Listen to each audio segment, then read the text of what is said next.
1వ అధ్యాయం 3వ వచనాన్ని ఒకసారి చదువుతున్నారు అందరూ ఒకసారి మాట చూడండి.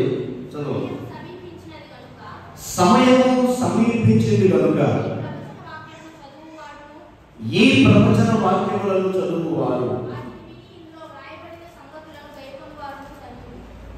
ఇందులో రాయబడిన ప్రతి సంగతిని విని గైకొను వారు ధన్యులు. ఒకసారి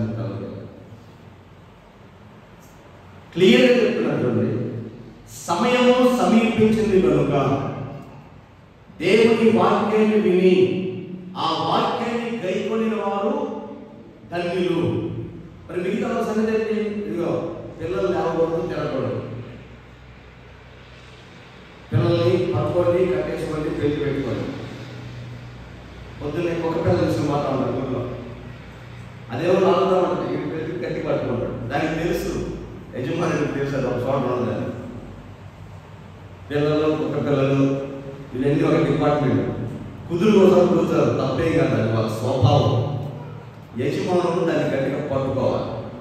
కాబట్టి అటు ఇటు తిరగకుండా కొద్దిసేపు చాలా క్లుప్త సందేశాన్ని మీకు పంచుకున్నాను. దేవుని వాక్యం హెచ్చరిస్తున్నాడు, సమయం సమీపించిందని తెలుసుకున్న వారు ఈ వాక్యాలు వింటే, వినిన వారు వాటిని గైకొంటే వారు ధన్యులు. ఒకవేళ విన్నా కూడా వాటిని పెడచడం పెడితే, విన్నా కూడా నిర్లక్ష్యం చేస్తే, విన్నా కూడా లోబడకపోతే మరి వాళ్ళ పరిస్థితి ఏంటి? సరే, వాళ్ళ సంగతి పెట్టు. విని గైకొనడం అంటే ఏంటి? మొన్నంతా వాగ్దానాన్ని గురించి వర్తమానం చెప్పినప్పుడు చాలా మంది ఆ వాక్యాలు విని వాటికి లోబడ్డారు, వేయకుండా చేస్తున్నారు, ఐక్యత కలిగి ఉండడానికి ప్రయత్నం చేస్తున్నారు, ఐక్యతగా ఉంటున్నారు, తెల్లని వస్త్రాలు ధరించుకుంటున్నారు. ఏ భక్తినైతే చేయాలని వారు ఉద్దేశించి భక్తి ప్రారంభించారో ఆ భక్తిలో చివరి శ్వాస వరకు నిలిచి ఉండాలని సాధన కూడా చేశారు. వాటన్నిటికీ మించి వాక్యం అనే ఆయుధాన్ని ధరించుకొని ద్రాక్ష రసమును పానం చేస్తూ ఆయన వాగ్దానాన్ని స్వతంత్రించుకోవడానికి ప్రయత్నాలు చేస్తున్నారు. అంతవరకు ఓకే. ఇంకా చాలా ఉన్నాయి. ఈ ప్రవచన వాక్యాలు, దేవుని వాక్యాలు, రాకడ దినము సమీపమైన వారి కొరకు చాలా విషయాలు ఉన్నాయి. వాటిలో కొన్ని మీతో దేవుడు మాట్లాడుతున్నాడు.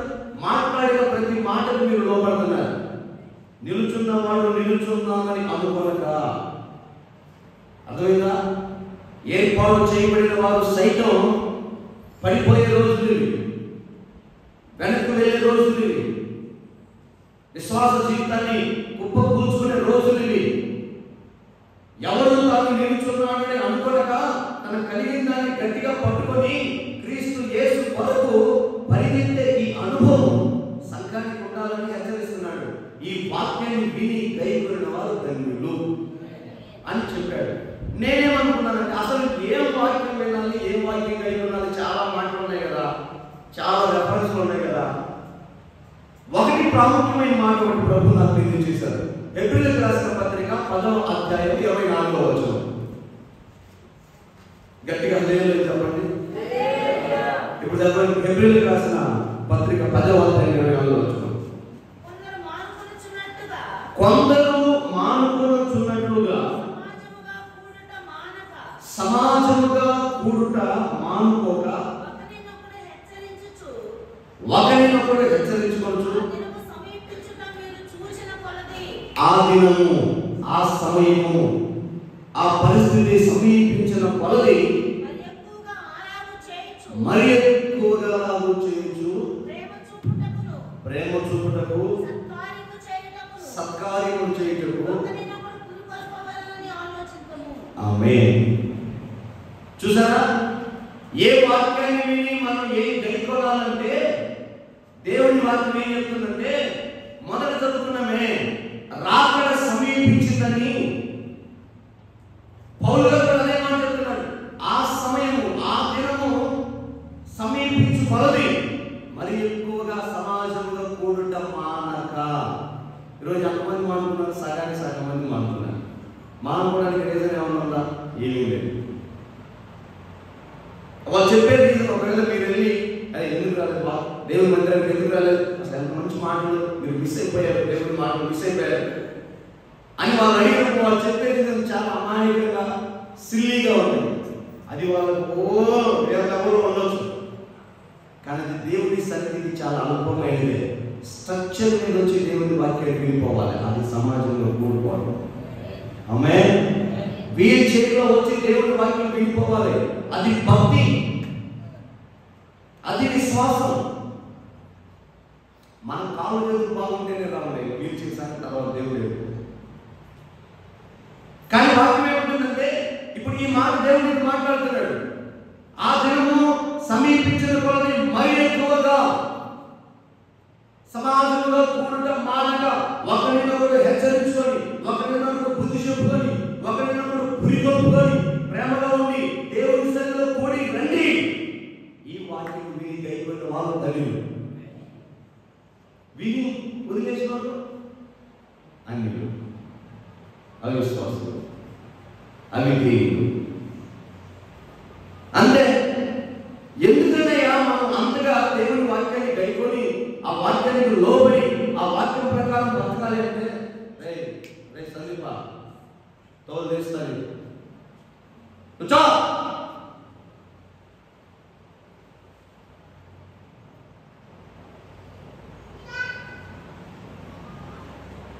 ఎందుకు అంతగా మనం ఆ వాక్యాన్ని గైకొనాలి? ఈ ప్రకృతిలో జరిగే కొన్ని విపత్తుల్ని ముందుగా గ్రహించగలిగిన జీవులు కొన్ని ఉన్నాయి తెలుసా? ఇప్పుడు తుఫాన్ వస్తున్నానికి ఎన్ని రోజుల ముందు చెప్తారు మనకి? ఒక 3 రోజుల ముందే చెప్పేస్తారు కదా. ఈ జ్ఞానం ఇప్పుడు ఉంది, ముందు కాలంలో ఉందా? లేదు. 1947కి ముందు కానీ అటు ముందు లేదు, ఇంత జ్ఞానం లేదు. కానీ ఇవి ఏవి లేనప్పుడే భూమి కంపించే 24 గంటల ముందు, భూకంపం వచ్చే 24 గంటల ముందు ఆ ప్రాంతంలో ఉన్న పాములకి, ఆ ప్రాంతంలో ఉన్న పక్షులకి, ఆ ప్రాంతంలో ఉన్న ఎలుకలకి ఆ విషయం అర్థమైపోతుంది. 24 hours బిఫోర్ గానే ఆ జీవికి ఆ సంగతి ఎలా అర్థమైందంటే దేవుడు వాటికి ఇచ్చినటువంటి వినికిడి సామర్థ్యాన్ని బట్టి అవి అర్థం చేసుకోగలుగుతుంది. కారణం ఏంటంటే ఆ జంతువులకి లేకపోతే ఆ పక్షులకి వాటికి ఆ సూచన అర్థమైపోతుంది. అది భూమి కంపించడం వల్ల కానీ, వాతావరణ మార్పు వల్ల కానీ, లేకపోతే గాలి వీచడం వల్ల కానీ, కారణం ఏదైనా ఆ జీవులకు అర్థమైపోతుంది. అయితే యేసుక్రీస్తు రక్తంలో కడగబడిన మనకి, సంఘంగా విశ్వాసంగా చేర్చబడిన మనకి ప్రభు రాకడను గురించిన సూచన అర్థం అవ్వాలి. ఆమేన్.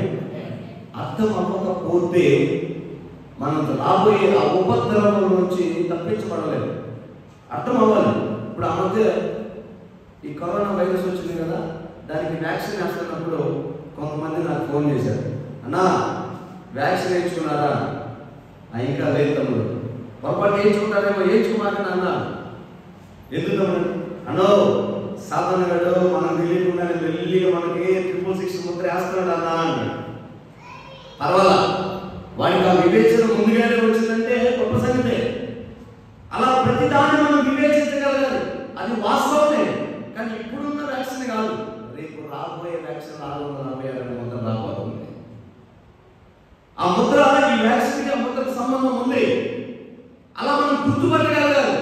అవి ఎట్లాగైతే ఆ జీవులకి రాబోతున్న భూకంపాన్ని గురించిన ఆ సూచన అర్థమైందో మనకు కూడా రాకడను గురించిన సూచన అర్థమైపోవాలి. ఆమేన్.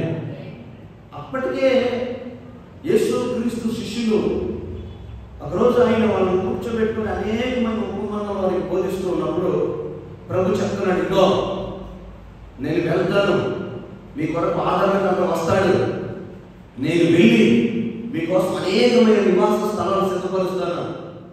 ఎందుకయ్యా మనం అందరం ఇక్కడే ఉంటామయ్యా అంటే ప్రభు ఏం చెప్పాడంటే, ఇక్కడ ఉండటం మంచిది కాదు, ఈ భూమి శాశ్వతమైనది కాదు, ఇది శపించబడింది. ఏదో ఒక రోజు ఈ భూమిని దేవుడు చాపలు చుట్టినట్టుగా చుట్టి అగ్నిలో వేస్తాడు. ఇది మంచిది కాదు. శాశ్వతమైన నివాసం నేను మీ కొరకు సిద్ధపరుస్తాను, మీరు జాగ్రత్తగా సిద్ధపడి నేను ముందు వెళ్తాను, మీరు మరలా వచ్చి మిమ్మల్ని నా వెనకాల తీసుకెళ్తానని చెప్తున్నప్పుడు అప్పుడు ఆయన ఏమన్నాడంటే, ప్రభువా మరి నువ్వు వెళ్తున్నావు, మరలా వస్తావు, నువ్వు వచ్చేటప్పుడు పరిస్థితులు ఎలా ఉంటాయి, మరలా నీ రాకడకు ముందు సూచన ఏంటి అని ఆయన శిష్యులు ప్రభువుని అడిగారు. అప్పుడు యేసు ప్రభు వారికి ఇచ్చినటువంటి ఆ సూచన ఏంటో తెలుసా?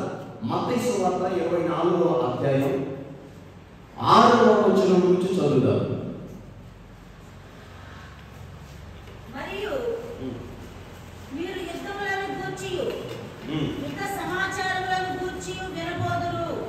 మీరు కలవరపడకుండా చూచుకొనుడి. ఇవి జరగవలసి ఉన్నది గాని అంతము వెంటనే రాదు. జనము మీదకి జనమును, రాజ్యము మీదకి రాజ్యమును లేచును. అక్కడక్కడ కరువును, భూకంపములను కలుగును. ఇవన్నీ వేదనలకు ప్రారంభము. అప్పుడు జనులు మిమ్ములు శ్రమల పాలు చేసి చంపెదరు. మీరు నా నామము నిమిత్తము సకల జనముల చేత ద్వేషింపబడుదురు. అనేకులు అభ్యంతరపడి ఒకరినొకడు అప్పగించి ఒకరినొకడు ద్వేషింతురు. అనేకులైన అబద్ధ ప్రవక్తలు వచ్చి పలువురిని మోసపరచెదరు. అక్రమము విస్తరించుట చేత అనేకుల ప్రేమ చల్లారును. అంతం వరకు సహించిన వాడెవడో వాడే రక్షింపబడును. మరియు ఈ రాజ్య సువార్త సకల జనములకు సాక్షాత్మై లోకమందంతటను ప్రకటింపబడును. అటు తర్వాతే అంతం వచ్చును. ఒకసారి హల్లెలూయా చెప్పండి. మరలా మీరు ఇంటికి వెళ్ళిన తర్వాత జాగ్రత్తగా చదువుకోండి. మత్తయి సువార్త 24వ అధ్యాయం 6వ వచనం నుంచి రాయబడిన మాట వరుసగా ప్రభు చెబుతున్నాడు. యుద్ధములు, యుద్ధ సమాచారాలు. ఈ రోజు కూడా ఉదయం టీవీలో చెప్పినటువంటి మాట ఏంటంటే, ఆ రష్యా అనే దేశం వారికి కావలసినటువంటి మెటీరియల్ అంతా సమకూర్చుకొని ఉక్రెయిన్ అనే దేశం మీదకి యుద్ధానికి సిద్ధమై ఉంది. ఏ క్షణమైనా ఆ రెండింటి మధ్య యుద్ధం జరగవచ్చు. యుద్ధ వాతావరణం పుష్కలంగా ఉంది. చైనాకి భారతదేశానికి యుద్ధ వాతావరణం నెలకొంది. ఏ సమయంలోనైనా యుద్ధం జరగవచ్చు. దక్షిణ కొరియాకి ఉత్తర కొరియాకి యుద్ధ వాతావరణం ఉంది. ఏ సమయంలోనైనా జరగవచ్చు. ఇలా ఒక దేశం కాదు, 2 దేశాలు కాదు, భూమి మీద ఉన్న 202 దేశాల మధ్య భయంకరమైన ఈ వార్ సిద్ధమై ఉంది. ఏ క్షణమున ఏ దేశం యుద్ధానికి వెళ్తుందో తెలియదు. సమాచారం వెంబడుతుంది. ఆ తర్వాత మనం ఆ మాటను చదివిన ఆ కింద ఇంకో మాట చదువు. 7వ వచనం 24:7 జనము మీదికి జనము, రాజ్యం మీదికి రాజ్యము. ఈరోజు చూడండి, ప్రేమ. ఇప్పుడు మన ఆంధ్ర రాష్ట్రాల గురించి మాట్లాడాలి. రాష్ట్రం అంతా ఒకే నాయకత్వంలో ఉన్నారు, ఒకే అధికారంలో ఉన్నారు, ఒకే రాష్ట్రంగా ఉన్నారు, ఒకే ఏలుబడిలో ఉన్నారు. కానీ ఈ ప్రాంత విభజన జరిగినప్పుడు ఒక ప్రాంత ప్రజలు మరొక ప్రాంత ప్రజల మీద అక్కసును వెళ్ళగలుగుతున్నారు. కారణం ఏంటి? ఒకప్పుడు 2 రాష్ట్రాలు కలిసే ఉన్నాయి. కానీ ఈరోజు ఆ రాష్ట్రానికి ఈ రాష్ట్రానికి, ఆ జనులకి మధ్య విభేదం. కారణం ఏంటి? ఒకప్పుడు కలిసే ఉన్నారు, ఒకే నీళ్లు పంచుకున్నారు, ఒకే భూమి పంచుకున్నారు, ఒకే పరిస్థితులను పంచుకున్నారు. కానీ ఈరోజు జనం మీదకి జనం లేవడానికి కారణం ఏంటి? ఆ తర్వాత మాట అక్కడక్కడ కరువులు, భూకంపాలు కలుగును. ఇవన్నీ వేదనలకు ప్రారంభం. చాలా ఒక నిమిషం. కరువులు, భూకంపం. జస్ట్ ఇమాజిన్, 2000 సంవత్సరాలకు ముందు ఇప్పుడు వింటున్న భూకంపాలు కానీ, ఇప్పుడున్న భూకంపాలు కానీ, ఇప్పుడున్న కరువులు కానీ అంతకు ముందు ఉన్నాయా భూమి మీద? మన పితరులు ఎవరైనా చెప్పారా? పొరపాటున లేవు, చూడలేదు. కారణం ఏంటంటే అప్పుడు ఇంత పాపం లేదు, అప్పుడు ఈ పరిస్థితి రాలేదు. దేవుడు వారి ఎడల కరుణ వాత్సల్యతను సమృద్ధిగా కురిపించాడు కనుక ఏ ప్రాంతంలో ఏ జనులు నివసించినా వాడు వేసినటువంటి విత్తనం పుష్కలంగా పండింది. పంటను కోసి తిన్నారు, సమృద్ధిని అనుభవించారు. కంపించిన అనుభవాలు భూమికి కూడా లేవు. అప్పుడప్పుడు వార్తలు చూపిస్తారు, 100 సంవత్సరాల చరిత్రలో ఇలాంటి భూకంపం లేదు. నిజానికైతే అంతకు ముందు ముందు కూడా ఆ చరిత్ర లేదు అసలు. ఒకవేళ ఉన్నా అప్పుడు దాన్ని రికార్డ్ చేయగలిగే పరిస్థితులు లేవు. కానీ మన పితరులు ఎవరు ఇంతకు ముందు ఇలా చూసామని చెప్పుకోలేదు. ఈవెన్ మొన్న కరోనా వచ్చినప్పుడు పెద్దవాళ్ళు ఏమన్నారంటే ఇదే తెగులు రాబాబు, ఇంత భయంకరంగా చచ్చిపోతున్నారు. అప్పుడెప్పుడు మా రోజుల్లో కలరా వచ్చింది, అప్పుడు చచ్చిపోయారు. అయినా కూడా ఇంత చచ్చిపోలేదు, ఇంతగా చచ్చిపోలేదు, చచ్చిపోయారు కానీ ఇంతగా చచ్చిపోలేదు అని చెప్పారు. కానీ ఇంత భయంకరమైన పరిస్థితులు రాలేదు. అంటే ఈ వేదనలకు ప్రారంభం, అంత్య దినములకు సూచన. కలుగుతున్న ఈ వేదనను బట్టి, జరుగుతున్న యుద్ధాలను బట్టి, యుద్ధ సమాచారాలను బట్టి మనం పుస్తకాలు చదువుకున్నాం. సిపాయిల తిరుగుబాటు, మొదటి ప్రపంచ యుద్ధం, రెండవ ప్రపంచ యుద్ధం, హిట్లర్ చేసిన యుద్ధం, అలెగ్జాండర్ చేసిన యుద్ధం, వాటి గురించి మన పుస్తకాలు చదువుకున్నాం. ఆ తర్వాత మనకు అలాంటి పరిస్థితులు లేవు. కానీ ప్రజెంట్ మనం వింటున్న సమాచారం ఏంటి? ఏ క్షణాన ఏ దేశం మొదలైపోతాం అన్నట్టుగా భయంకరమైన యుద్ధ సమాచారం, భయంకరమైన భూకంపాలు. వారానికి 4 దేశాల భూకంపం వస్తుంది తెలుసా? ఆ భూకంపం యొక్క పరిమాణం రిక్టర్ స్కేల్ పెట్టి ఉన్నది. అది ఎన్ని మినిట్లు వచ్చిందో, ఎంత భయంకరంగా, ఎన్ని సెకండ్లు వచ్చిందో, ఎంత భయంకరంగా ఉందో. కానీ నువ్వు సేఫ్ జోన్లో ఉన్నావని, నాకు రాలేదు, నేను క్షేమంగా ఉన్నాను అనుకోవడం భ్రమ. ఎందుకంటే అక్కడ దాకా వచ్చింది, ఇక్కడ దాకా వస్తుందిగా. సునామీ వచ్చింది, తమ్ముడు పక్కనే ఉన్న సముద్రం, ఆడ లేచిందంటే నెక్స్ట్ ఏంటి ఇంకా కొండేపోయిగా ఆ తమ్ముడులో వచ్చిందిలే, అదే బొస్తా ఆడ చేయిపోయి ఆగిపోయేదానికి. సముద్రం పొంగితే ఏడాది వస్తుందిగా, మనకు రాలేదనుకోనే అవకాశమే లేదు. ఖచ్చితంగా ఈ కరువులు, ఈ తెగుళ్ళు, ఈ యుద్ధాలు, ఈ సమాచారాలు, ఈ విపత్తులు మనం కూడా చూసే కాలంలో వచ్చి ఉన్నాం. ఆమె ఆ కింద మాట 10వ వచనం అనేకులు అభ్యంతరపడి ఒకరినొకడు అప్పగించుకొని, దీన్ని ఏమంటారంటే వెన్నుపోటు అంటారు. వీడి క్షేమం కోసం ఎదుటివాడిని బలి చేయటం, వీళ్ళ ఆశీర్వాదం కోసం ఎదుటివాడిని బ్లేమ్ చేయటం, వీళ్ళ లాభం కోసం ఎదుటివాడిని అభ్యంతరకరంగా చిత్రీకరించడం, ఒకరినొకడు అభ్యంతరపరుచుకొని చిత్రీకరిస్తున్నాడు. ఇప్పుడు జరగట్లేదు అంటారా? జరగట్లేదు. అసలు ఫోన్లో రికార్డింగ్ అనే ఆప్షన్ ఉంటుంది. అవతల వాడు ఎంతవా చెప్పడానికేగా, అంతేనా? లేకపోతే రికార్డింగ్తో పని ఉందండి. అభ్యంతరపరచడానికేగా, ఒకరినొకరు ద్వేషాన్ని నిరూపించుకోవడానికేగా. ఈ దరిద్రం అడిగి దీనికి ఏడకు కూడా వచ్చింది. ఇవన్నీ లోకంలో ఎక్కడో జరిగితే పర్వాలేదు, కానీ సంఘాల్లో కూడా జరుగుతున్నాయి. విశ్వాసం మధ్యలో, సేవకుల మధ్యలో కూడా జరుగుతుంది. ఎంత అన్యాయం. ఆ తర్వాత ఏం రాసింది? 11వ వచనం,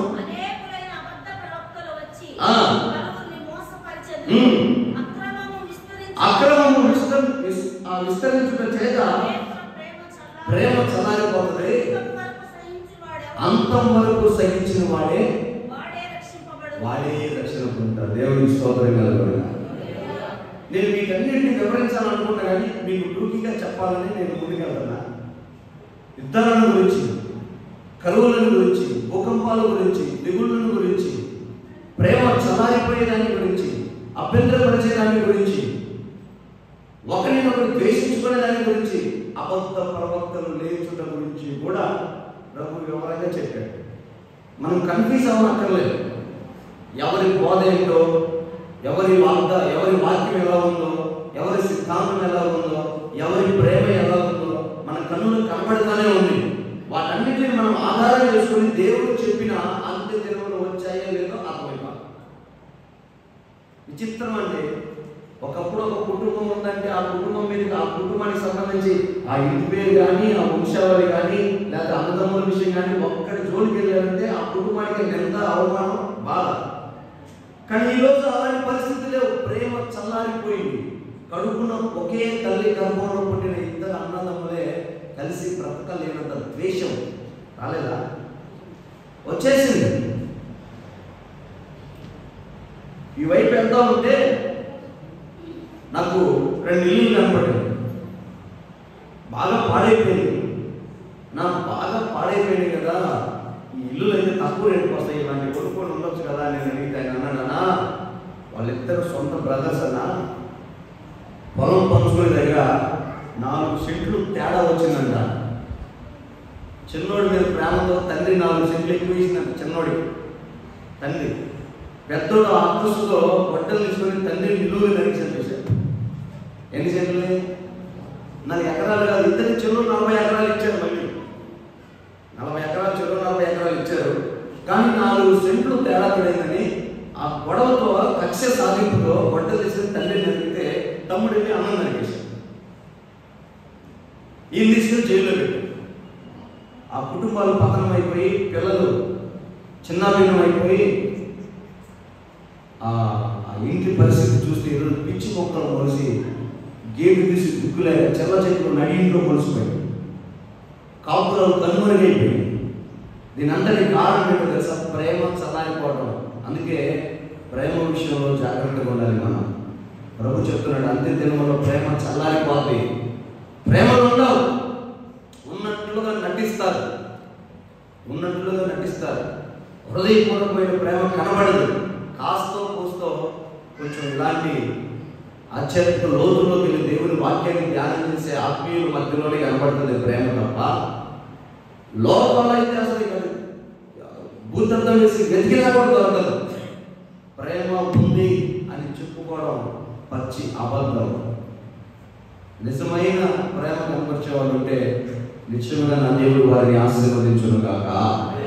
అందుకే దేవుని వాక్యం ఉంది, ఆ ప్రేమ విషయంలో ఒకరినొకరు సమాజంలో కూడా ఏం చేయాలంటే పురికొల్పుకోవాలంట. ప్రేమ కలిగి ఉండడానికి, ప్రేమ కలిగి బ్రతకడానికి ఒకరికొకరు దేవుని వాక్యాన్ని పురికొల్పుకోవాలంట. అసలు మీకు ఇంకో విషయం తెలుసా? విశ్వాసం విషయంలో కానీ, నిరీక్షణ విషయంలో కానీ, వాక్యం విషయంలో కానీ, కృపావరాల విషయంలో కానీ, ఏ విషయంలోనైనా ఒక అడుగులు వెనక్కేసిన ఇబ్బంది లేదు. కానీ ప్రేమ విషయంలో మాత్రం వెనక్కిపోకూడదు కదా. పౌలు అంటాడు కొరింథీయులకు రాసిన పత్రిక 12వ అధ్యాయంలో,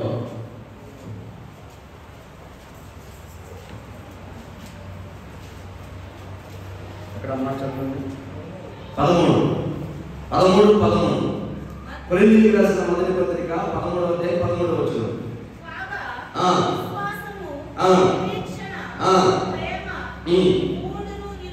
విశ్వాసము, నిరీక్షణ, ప్రేమ ఈ మూడే నిలుస్తాయి. ఈ మూడిట్లో కూడా శ్రేష్టమైనది ప్రేమే. అందుకే ఆ ప్రేమ విషయంలోనే దేవుడు చెప్తున్నాడు, ప్రేమ చల్లారిపోవద్దు. దేవుని సన్నిధి పట్ల ప్రేమ చల్లారిపోవద్దు. గట్టిగా ఆలోచించాలి. ఆసక్తి లేకపోతే మందిరం మానేయండి. దేవుని మందిరం విషయంలో ఆసక్తి లేకపోతే చర్చి మానేయండి. నటించి మాకండి మందిరానికి వచ్చి. ఆసక్తి లేకపోతే ఆర్థిక వినియోగం మానేయండి. అందుకే ఇంటికి పిలిచి నటించి మాకండి. ఆసక్తి లేకపోతే దేవుని వాక్యం విషయంలో కానీ, విశ్వాసం విషయంలో కానీ యథార్థంగానే ప్రవర్తించండి. కానీ ప్రేమ విషయంలో మాత్రం నటించమాకండి. ఎందుకంటే అది నిలిచేది, నిన్ను నిలబెట్టేది, ఆయన ఎదుటికి తీసుకుని వెళ్ళగలిగేది ప్రేమ ఒక్కటే. అందుకే పౌలు అంటాడు, ఆ ప్రేమే శ్రేష్టమైంది. ఆ ప్రేమే శ్రేష్టమైంది. నిజంగా ఈ ప్రేమ ఉంటే అసలు నీకు ద్వేషం, ఈర్ష్య, పగ అవి కనపడవు. ఎందుకమ్మా? ఆ అమ్మాయిని అంత అసహించుకోవడం మీ చెల్లెలే కదా. చేసి పనికంటే నాకు అసహ్యాసిందండి. కానీ వాక్యంలో ఏముందంటే ప్రేమ సమస్త దోషములను కప్పుతుంది. నేను అడిగా, ఒక బ్రదర్ అడిగానా, మీ తమ్ముడు వల్ల నీకు ఎంత నష్టం కలుగుతుందో వదిలేయచ్చు కదా. ఎట్లా పోగొడుతు అన్నా, నా తమ్ముడే కదా, ఎంత చేసినా క్షమించాలనిపిస్తుంది, పానీలే అనిపిస్తుంది. ఎందుకని అనిపిస్తుంది? ఆయన మీద ఉన్న ప్రేమ, ఆ ప్రేమ ఆ దోషాన్ని కప్పుతుంది. దేవుని వాక్యం ఆ మాట ఎందుకు చెప్తున్నాడంటే, ఆ ప్రేమ చల్లారిపోతుంది అంటే గుర్తుపెట్టుకో, అంత్య దినాలు సమీపమై ఉన్నాయి, రాకడ సమీపమైంది, అంతమే సమీపమై ఉంది. ఇది మొదటిది. అదే రెవల్యూషన్ 6th chapter 8 వర్స్ ఒకసారి. ప్రకటన గ్రంథం 6వ అధ్యాయం 8వ వచనం ఒకసారి చదువుతా.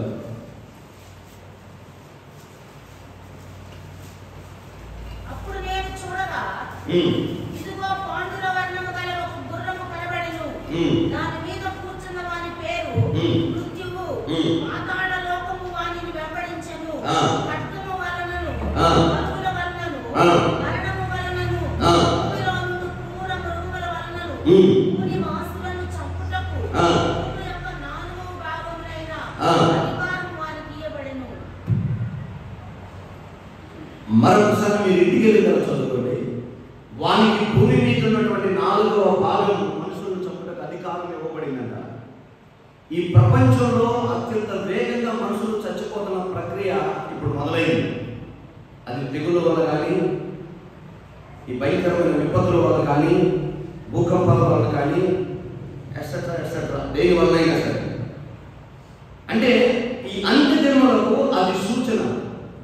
పేతురు రాసిన 2వ పత్రిక 2వ అధ్యాయం 1వ వచనం.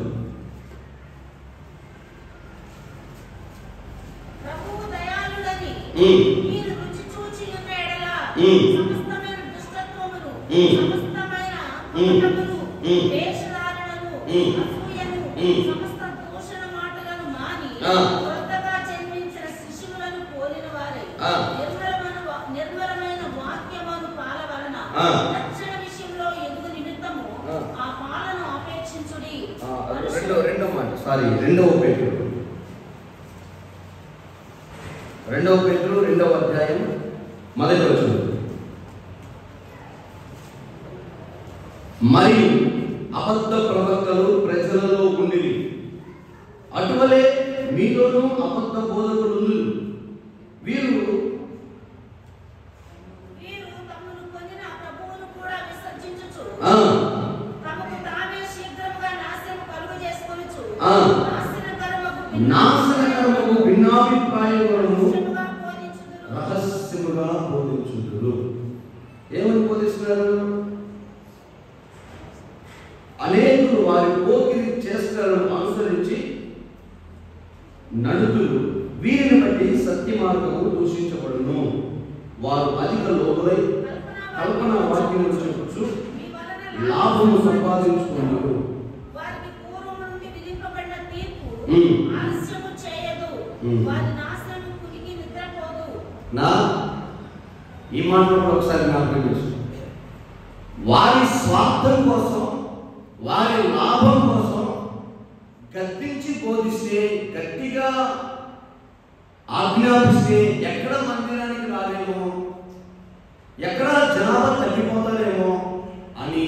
రెండోది, వీళ్ళు మేకప్ వేసుకోవడానికి, వీళ్ళు బంగారం ధరించుకోవడానికి, వీళ్ళు రంగు వస్త్రాలు వేసుకోవడానికి, వీళ్ళు సుఖభావం అనుభవించడానికి ఆ పర్లేదు కథలో దేవుడు హృదయాన్ని చూస్తున్నాడు. కానీ పైన ఎవరు చూశారు? పై దేవుడు పై చూస్తాడా? హృదయాన్ని చూస్తాడా? ఎందుకని? వీళ్ళ కోసం. ఇక్కడ రాసిన మాట దాని అర్థం అదే కారణం చెప్పగలరా కదా? అక్కడ ఏం చెప్పాడు?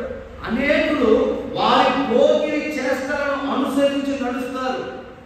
వీళ్ళు అనుసరిస్తున్నారు, వాళ్ళు కూడా వీళ్ళు అనుసరిస్తున్నారు. వాళ్ళ వలన అందరికీ చెడ్డ పేరు. సత్య మార్గంలో నడుస్తున్న మనకు కూడా చెడ్డ పేరు. ఎందుకంటే నేను చెప్పా కదా, మొన్న ఏముంది, అయ్యా మీ సంఘం చిన్నదయ్యా, పెద్ద సంఘం ఆ బంగారం పెట్టుకుంది, నువ్వు గొప్ప ఆమె గొప్ప, మీరే చెప్పండి. ఇంకా పెద్ద సంఘం పొడిచేట్లయితే మీ సంఘం గొప్ప, ఆ సంఘం గొప్ప. అసలు హైదరాబాద్లోనే టాప్ లేచిపోతారు. రావాలని చెప్తే అమ్మగారు లిఫ్ట్ చేసింది, స్కర్ట్ వేసింది. ఎవరు గొప్ప? స్కర్ట్ అంటే ఏంటి? నిక్కరు. మగోళ్ళు కాదు, ఆడోళ్ళు. నిక్కరు వేసి గిటార్ పడుతుంది అమ్మగారు ఆడాలను. లిఫ్ట్ చేసి ఏమనంటే దేవుడు పై వేసాన్ని చూడడు, హృదయాన్ని చూస్తాడు. ఆహా, ఏ వాక్యాన్ని ఏ మనసులో పెట్టాలి. నీ స్వార్థానికి ఇవన్నీ అంత్య దినముల్లో జరుగుతాయని చెప్పడానికి మీకు చెప్తున్నా. అంత్య దినముల్లో ఇలాంటి వాళ్ళు వస్తారు. అబద్ధ బోధకులు మీలో ఉన్నారు. వారి పోకిరి చేష్టలను అనుసరించి నడుచుకునే దానికి మిమ్మల్ని ప్రేరేపిస్తాడు. ఇంకా మీకు బోరు పడుతుంది అనుకో, ఓ మంచి కథ చెప్పమంటారా? హల్లెలూయా. ఇంకా మీకు బోరు పడుతుంది అనుకో, వాక్యం ఇలాంటి వాక్యాలు చెప్తుంటే బోర్ ఫీల్ అవుతున్నారు అనుకో, ఆ 2 కథలు చెప్పుకుందాం. ఒకసారి మేము ఒక దారిలో వెళ్తుంటే మాకు అక్కడ 2 మనుషులు కనపడ్డారు. చూసారా ఎంత ఆసక్తిగా అంటున్నారో? ఉట్టిదే కల్పన కథ. వాళ్ళిద్దరు ఏదో ఈయనకు ఉద్ధరించినట్టు, ఈయనకు చేసినట్టు, వీళ్ళకి పెట్టినట్టు ఒక కథ చెప్పి 20 నిమిషాలు టైం పాస్ చేస్తారు. అయిపోయా. ఏం చెప్పాడు? అబ్బా పాస్టర్ గారు పోయి చెప్పాడండి. వాక్యాన్ని చదివించి వాక్యాన్ని విశదీకరిస్తే ఎవరికి నచ్చదు. అదే కథలు చెప్పామనుకో ఎంతమంది ఉంటారో అక్కడ, ఎంతమంది ఉంటారో. ఈ రోజుల్లో కథ చెప్పే వాళ్ళు ఎక్కువైపోయారు. కుటుంబ కథా చిత్రాలు ఎక్కువగా వివరించే వాళ్ళు ఎక్కువైపోయారు. ఆయన రాజ్యాన్ని గురించి, మారు మనసుల గురించి, పరిశుద్ధతను గురించి ప్రకటించే బోధకులు కరువైపోయారు. కథలు చెప్పే సేవకులు ఎక్కువైపోయారు. అలాంటి వాళ్ళని జనాలు యాక్సెప్ట్ చేస్తారు కూడా. అలాంటి వాళ్ళే ఎలా ఉన్నా పర్లేదు బ్రదర్, ఆదివారం వచ్చామా, ప్రార్థన చేస్తున్నావా, సందా చేసామా, పోయామా, అంతే. పాస్టర్ గారు ఇదిగో బెదరి ఆ కట్టింగ్ అయింది, దయ్యంలో కట్టింగ్ అట్టంటే కుదరదు. ఈయన కాడికి అవుతుంది, ఇంకో కాడికి పోదాం. ఆడకపోతే ఆ పాస్టర్ జుట్టు ఈ రకంగా పెట్టుకుని గడ్డ వీటి పెట్టుకొని ఉంటాడు. అది బాగా కలిసిపోద్ది, భలే కలిసిపోద్ది. ఇక ఇబ్బంది ఉండదు, బాధే ఉండదు. ఇలాంటి వారు సంఘాల్లో ఉన్నారు. వారి విషయమై జాగ్రత్త. వాడు పడటం కాదు, మిమ్మల్ని కూడా పడేస్తాడు. మళ్ళీ ఏమంటాడు? మంది సత్యబోధ బ్రదర్, అందుకే ఎంతమంది అవుతున్నారో. అప్పుడేమనుకుంటాం? నిజమే. లేకపోతే అసలు నిజంగా ఈ పేదలు చెప్పేది నిజమైతే ఎందుకు ఆడ తక్కువ మంది ఉన్నారు, ఎందుకు ఎక్కువ మంది ఉన్నారు?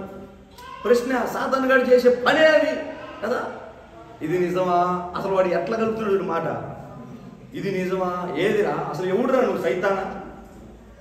ఈ పొలంలో ఉండాల్సింది నేను, నా తండ్రి, నా భర్త. నువ్వెవడు అసలు?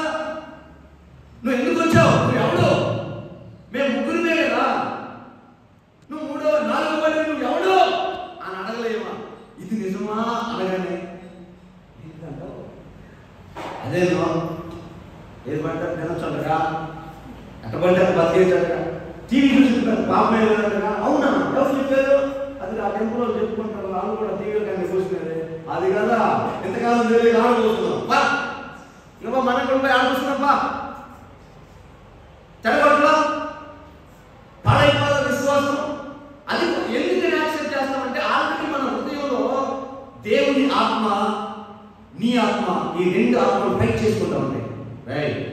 వాక్యాన్ని లోబడు, వాక్యాన్ని విధేయత చూపించు, సస్తే నరకానికి పోతాం అని దేవుని ఆత్మని లోపల అంటాం. నీ ఆత్మ ఉంటుంది. ఈ కాలంలో ఇంత గట్టిగా ఎవరు చేస్తారా? ఈ కాలంలో అసలు ప్రార్థన ఎవరు?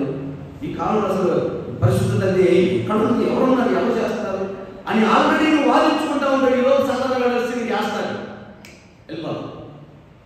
చేప కదా గాల్లో నోట్లో పడ్డట్టుగా అరవడానికి కూడా అవకాశం లేదు. ఈడ్చుకొని సాతాను ఎవరిని మిగులుదని గర్జించు సింహంలాగా తిరిగి నిన్ను, నీ విశ్వాసాన్ని, నీ భక్తిని ఈడ్చుకొని తీసుకెళ్తాడు. గుర్తుపెట్టుకో, ఇవి అంత్య దినాలు. అలా ఎవరైతే విశ్వాసంలో జారిపోతున్నారా, ప్రేమలో జారిపోతున్నారా, నిరీక్షణలో జారిపోతున్నారా, గుర్తుపెట్టుకోండి, ఇవి అంత్య దినాల్లో.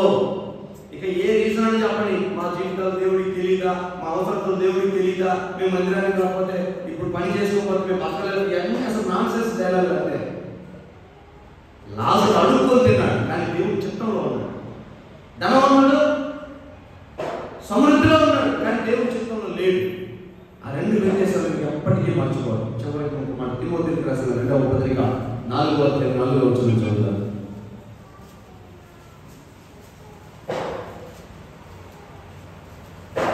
సత్యమునకు చెవినీయక కల్పనా కథల వైపు తిరుగు కాలము వచ్చును. అయితే నీవు అన్ని విషయములలో చాలా సంఘాన్ని గురించి అపోస్తలుడైన పౌలు చెప్తున్నాడు. అప్పటికే పౌలుకి ఆ వ్యతిరేకత మొదలైంది. అందుకే ఆయన చెప్తున్నాడు, పౌలు తిమోతి సత్యాన్ని చెప్తున్నప్పుడు మనుషుల చెవులు అవి వెలుసంపుగా ఉండవు, వాటిని అంగీకరించిన ఆ చెవులు రావాలకి. కల్పనాకథల వైపు దేవుని వాక్యం చెప్పేటప్పుడేమో మన చెవులకి ఎంత ఉంటాయంట, కల్పనాకథలు చెప్పేటప్పుడు చాలా అవుతాయి అంట.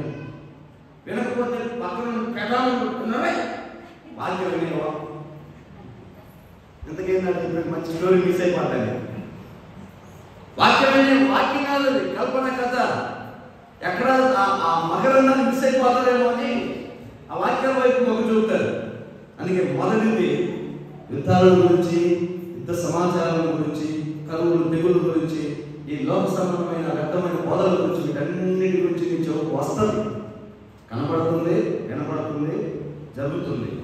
ఇవన్నీ వచ్చాయి అంటే అర్థం ఏంటి? యేసు ప్రభు ఏం చెప్పాడు అంటే అర్థం ఏంటి? అంతము సమీపమైంది. Ready to fly. నాశనానికి దగ్గరగా ఉంది భూమి. కాలం సంపూర్ణమైంది. రెండో మనం చెప్తాం. మత్తయి సువార్త 24వ అధ్యాయం 15వ వచనం. అదే మత్తయి సువార్త 24వ అధ్యాయం 15వ వచనం అక్షరం చదువుదాం. కాబట్టి ప్రవక్త అయిన దానియేలు ద్వారా చెప్పబడిన నాశనకరమైన హేయ వస్తువు పరిశుద్ధ స్థలమందు నిలుచుట మీరు చూడగానే చదువువాడు గ్రహించును గాక. ఆమేన్. ఏం చెప్పాడు? ప్రవక్త అయిన దానియేలు చెప్పబడిన నాశనకరమైన హేయ వస్తువు ఎక్కడ నిలబడుతుందండి? అదే పరిశుద్ధ స్థలంలో నిలబడ్డ మీరు చూస్తారు. ఒక్కసారి ప్రకటన గ్రంథం 13వ అధ్యాయం 15వ వచనం చదువుతారు.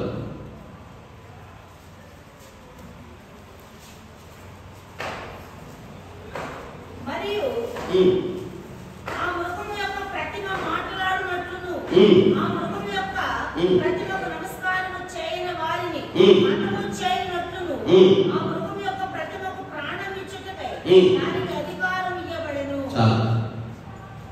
యేసు ప్రభు చెప్తున్నాడు, దానియేలు చెప్పినటువంటి ఆ ప్రతిమ అది పరిశుద్ధ స్థలంలో నిలబడుతుంది. అక్కడి నుంచి వాడు ఎవడన్నవాడు? ఆ పిల్లడు ఎవరు?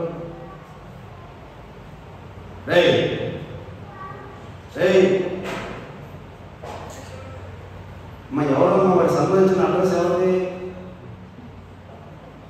తల్లి మంచోని తీసుకొచ్చిందమ్మా. ఎంత విధేయుడో ఆ బిడ్డ, ఏ తల్లి బిడ్డో మరి, ఎంత సౌమ్యుడో. పిలవగానే లోపట్టడం, పిలవగానే విధేయుడడం. నాయన మీ బిడ్డలంతా తింటే పెంచండి అమ్మా, మీరు ఎత్తి నెప్పుతారు. మనం తీసుకొని బయటే ఉందమ్మా, నువ్వు డిస్టర్బ్ చేయమా. ఒకసారి గట్టిగా చెప్పండి. నేనే తలకాయ పోగొట్టుకొని, తలకాయ బట్టలు కొట్టుకొని, సమకూర్చుకొని, సంపాదించుకొని ఒక గొప్ప విషయాన్ని మీతో పంచుకుంటే అయ్యో నిజమే కదా అని మీరు తెలుసుకొని జాగ్రత్త పడతారు. లేకపోతే శుభ్రంగా అమరావతి నుంచి ఆదికాలం నుంచి ప్రకటన గ్రంథాలు ఎన్ని కథలు ఉన్నాయో అందులో కథలు ఎవరైనా చెప్పాలంటే మన తర్వాత ఎవరైనా డైరెక్టర్ ఇక్కడ కథ చెప్పలేక కాదు కదా. ఈ సమాచారం మీకు తెలిస్తే మీరు ఇంకొకరితో చెప్తారు, వాళ్ళు చెప్తే చెప్పారు, లేకపోతే లేదు. మీ గుండెల్లో నేను భద్రపరచుకొని జాగ్రత్త పడతారు అన్న ఆ బాధ అందులో రాకడా. చెప్పే కదా, నన్ను నేను ప్రశ్నించుకున్నప్పుడు ఏమైనా ఉందా అని దేవుని ఎదురు నిలబడ్డప్పుడు నువ్వు కూడా అంత అంటే చేసేవారు సంఘాన్ని అన్న మాట ప్రభు నన్ను అనకూడదని అంతే. వేరే ఉద్దేశం ఇంత ప్రయాసం ఎందుకంటే లేకపోతే అసలు అట్లా వచ్చి అట్లా చెప్పేసి గంట ఈజీగా మాట్లాడేసి వెళ్ళిపోదు. కనుక మీరు దేవుని వాక్యాన్ని వినేటప్పుడు మీ హృదయాలని వాక్యం కొరకు పదిలం చేసుకుని ఉండాలంట. ఆమేన్. ఎక్కడ ఆయన వాక్యం మిస్ అయిపోతామేమో ఆ మాటల ద్వారా ఈ 7 రోజులు మనం నాకు కాదు. అది ప్రభుకి అర్థమవుతున్నారో లేదు, ప్రతిదినం ఇంట్లో ఆయన సన్నిధిలో మోకరిస్తున్నారో లేదు, దేవుని వాక్యంతో కలుస్తున్నారో లేదో నాకు తెలియదు. మీరు ఇప్పుడు వచ్చారు దేవుని సన్నిధిని వెతుక్కుంటా. ఎలా వచ్చారో అలా వెళ్ళకూడదు. మీ మనసు మార్పు చెందాలి, మీ ఆలోచన మార్పు చెందాలి, నూతన తీర్మానం చేయాలి, కొత్త నిబంధన చేసుకోవాలి, ఆయన సన్నిధి గురించి వెళ్ళాలి అనేది నా తపన. గట్టిగా చెప్పండి హల్లెలూయా. లోకంలో ఏం జరుగుతుందో మీకు తెలియదు, చెప్తే ఆశ్చర్యపోతుంది. ఇప్పుడు చెప్తానే కదా, దానియేలు పుస్తకం. అసలు దానియేలు అనే గ్రంథం ఒకటి ఉంది, దాంట్లో 12 అధ్యాయాలు ఉన్నాయి. ఆ 12 అధ్యాయాలు దానియేలు చెప్పాడు. అసలు దానియేలు బ్రతికి జీవితం అంతా తన జీవితాన్ని త్యాగం చేసుకున్నాడు, సాక్రిఫైస్ అయిపోయాడు తెలుసా. ఆ 12 అధ్యాయాలు రాయడానికి దానియేలు జీవితం అంతటితో ముగించబడింది. ప్రపంచానికి అర్థం చేసుకోవాలంటే గొప్ప మర్మాలు చెప్పాడు. యేసు ప్రభువు చెప్పుకున్నాడు దానియేలు గురించి. దానియేలు చెప్పినట్లుగా హేయమైన వస్తువు ఆ పరిశుద్ధ స్థలం నిలబడుతుంది. ఏంటది? ప్రకటన గ్రంథాన్ని ఇప్పుడు చదివించుకున్నాం. ఆ ప్రతిమ, ఆ వస్తువు, ఆ బొమ్మ, దానికి మాట్లాడే శక్తి ఉందంట. అది నిన్ను బలవంతం చేస్తుందంట. బొమ్మ బలవంతం చేయడం ఏంటే? ఎప్పుడైనా మీకు డౌట్ వచ్చిందా? ఏమమ్మా, మీ ఇంట్లో పిల్లవాడి కోసం ఒక టెడ్డీ బేర్ తెచ్చారమ్మా, ఒక బొమ్మ తెచ్చారు, అది ఇంట్లో పెట్టారు. రాత్రి నువ్వు నిద్రపోతున్నప్పుడు ఆ బొమ్మని దగ్గరికి వచ్చి ఇదిగమ్మా మార్తమ్మ లే అని అనుకో, నీకు అరికాల నుంచి అన్నింటి వరకు ఎట్లుంటుంది? 360 డిగ్రీలు వణుకుతావు. మామూలు వైబ్రేషన్ కాదు అది. సరే అది లేపడం లేదు, బలవంతం పెట్టి లేను నేను చెప్తుంటే నువ్వు ఆనందం అనుకుని గుండె డమాలను. మరి ఇక్కడ వాక్యంలో ఉంది కదా, నువ్వేమో ఎప్పుడు చదవవు, నాకు తెలుసు సంగతి. అసలు ఆ మాట అక్కడ ఉందని కూడా నీకు తెలియదు. నేనే చదివి చెప్తాను, జాగ్రత్త వినాలి కదా. ఆ ప్రతిమ నేను బలవంతం పెడతాను. దేనికి బలవంతం పెడుతుంది? దేనికైనా బలవంతం పెడుతుంది. ఆ మాటలనే పరిశుద్ధాత్మ దేవుడు గ్రంథంలో రాసి ఉంచాడు. ప్రతిమ నేను ఎంత బలవంతం పెడుతుంది? ఈరోజు మీరు ల్యాప్టాప్ చూసారు కదా, ల్యాప్టాప్ ఉంది. ఆ ల్యాప్టాప్కి కరెక్ట్గా మధ్యలో ఒక కెమెరా బాగుంది, ఒక కెమెరా ఉంటుంది. ఆ కెమెరాతో మనం ఏం చేస్తాం? అవతల దేశంలో ఉన్న యువతల దేశంలో కలిసి కూర్చొని మాట్లాడుకుంటారు, ముఖం చూసుకోవడానికి. దాన్ని వెబ్ క్యామ్ అంటారు. ఇప్పుడు వచ్చే టీవీలకు కూడా ఆ వెబ్ క్యామ్ వస్తుంది తెలుసా? ఎల్ఈడి ఎల్సిడి టీవీలకి, గోడలకు పెట్టే టీవీలకి ఆ వెబ్ క్యామ్ కంపల్సరీ. ఎందుకన్నది? రేపు క్రీస్తు రాకడికి ఆ వెబ్ క్యామ్కి సంబంధం ఉంది. పరిశుద్ధ స్థలంలో నిలబడిన హేయ వస్తువుకి, మాట్లాడే ప్రతిమకి ఆ కెమెరాకి సంబంధం ఉంది. రేపు రాబోతున్న రోజుల్లో ఈ 666 ముద్ర ప్రతి మనిషికి ముద్రిస్తారు. ఇక నువ్వు ఎక్కడ బయట తిరగడానికి లేదు. ఆదివారం వచ్చిందంటే ఖచ్చితంగా కెమెరా ముందు వచ్చి కూర్చోవాలి. చర్చి పోవాలంటే మా పాస్టర్ గారు ఛాన్సల్ లేదు పాపం, ఆ రోజుల్లో చెప్పేటట్టు చర్చికి రాకపోతే మీకు పర్వాలేదు లేదంటే ఖచ్చితంగా నేను పోవాలని కుదరదు. చర్చికి రానివ్వరు. నీకు అప్పుడు ఉద్యోగం అసలు ఇప్పుడు రాదు. బైబిల్ పట్టుకుని చర్చికి ఇప్పుడు రమ్మంటే ఇప్పుడు రాదు. మీరు అంతా మూసేసుకుని తాళాలు వేసుకుని మేము పోయాక అప్పుడు వస్తుంది నీకు ఉద్యోగం. నేను బావాలంటే నేను పోవాలి, రాడు, రానివ్వరు. మందిరానికి రాదు. అప్పుడు ఏం చేయాలి? అప్పుడు ఇంట్లో వాడు కూర్చోవాలి. ఎస్, ఇది వినడానికి కొంచెం ఇబ్బందికరంగా ఉన్న నిజం, సత్యం. ఎవరింట్లో వాళ్ళు కూర్చోవాలి. ఆల్రెడీ కొన్ని దేశాలు కూర్చున్నాయి. రష్యాలో గుడికి వెళ్ళడానికి, మసీద్కి వెళ్ళడానికి, చర్చికి వెళ్ళడానికి పర్మిషన్ లేదు. అన్ని టెంపుల్స్ ని మూసేశారు, అన్ని మతాలని బ్యాన్ చేశారు. అక్కడ ఏ రిలీజియన్ లేదు, ఏ గుడి లేదు, ఏ దేవుడు లేడు. ఆ ప్రభుత్వమే ఆ దేశానికి దేవుడు అయినాడు. మరి ఆ దేశ ప్రజలంతా ఏం చేయాలి? సండే వచ్చేసరికి మొత్తం వచ్చి టీవీ దగ్గర కూర్చోవాలి. టీవీలో నీకు ఏంటి రామారావు సినిమా పెడతారనుకున్నావా? ఇదేదో భలే ఉంది ఆటలో. ఈ తిక్కలో కూడా లేకపోలేదు. అబ్బా వాడిని రాజు టీవీ వాళ్ళ కోసం పెడతారంట. మనం కూర్చుంటే తిడతాడు పాస్టర్ గారు. అదే బలవంతం పెట్టి టీవీ కాడ కూర్చొని పెడతాడు. ఆ టీవీ దగ్గర ఏం కూర్చోబెడుతుంది? ఏ ప్రతిమ మాట్లాడడానికి అధికారం ఇచ్చారో, ఏ హేయ వస్తువు దేవుని పరిశుద్ధ స్థలంలోకి వస్తుందో ఆ హేయ వస్తువు, ఆ ప్రతిమ, ఆ పరిశుద్ధ స్థలం భూమికి నడిబొట్టున నిర్మించబడిన యెరూషలేము దేవాలయంలో, సొలొమోను కట్టిన ఆ దేవాలయంలో, మోరియా పర్వతం మీద కట్టబడిన ఆ పర్వతం మీద కట్టబడిన ఆ మందిరం, ఆ దేవాలయంలో ఆ ప్రతిమ కూర్చొని ఆ ప్రతిమ మాట్లాడుతుంది. ప్రపంచంలో ఉన్న అన్ని కుటుంబాలని ఆ ప్రతిమ స్కాన్ చేస్తుంది. ఎందుకంటే అది మనిషి కాదు, అజ్ఞానం పొందడానికి అది ప్రతిమ. దానికి ఇప్పుడు పెట్టిన పేరు రోబో. ఓకేనా? రోబో జ్ఞానం ఎంత? దానికి అన్ని మార్షల్ ఆర్ట్స్ ఫైట్స్ వచ్చంట తెలుసా? కుంఫు, కరాటే అన్నీ చేస్తుంది.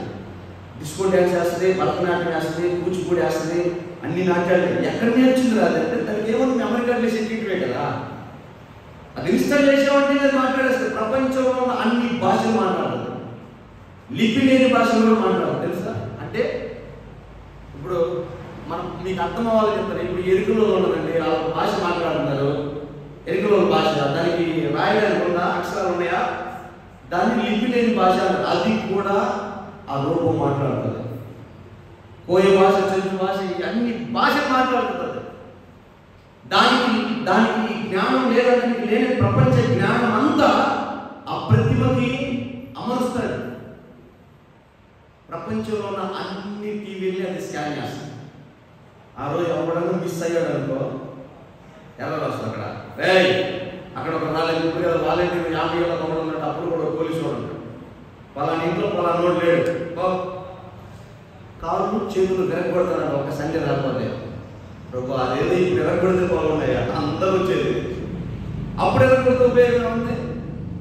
కానీ ఆ రోజు వస్తుంది, అది తొందరలో, అది 2022లోనే రావచ్చు. దానికి కూడా చెప్తా, ప్రభు చిత్తం అయితే ఎంత దూరం వెళ్తుందో, ఎన్ని రోజులు వెళ్తుందో, 2 వారాలకు ముగిస్తాను నాకు తెలియదు, అంత దేవుడు చెప్తాను. దానికి కూడా ఉంది.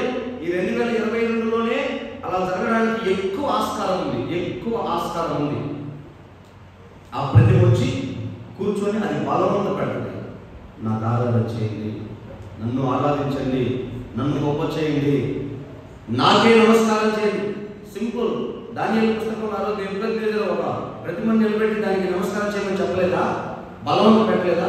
అలాగే ఇది కూడా బలవంత పెడుతుంది. ఆ రోజులు వస్తాయి, అందుకనే గుర్తుపట్టు అంత దినాల్లో ఉన్నామని అని దేవుడు చెప్తున్నాడు. అంతే. ఇంకొకసారి చదువు ప్రకటన గ్రంథం 13వ అధ్యాయం 15వ వచనం.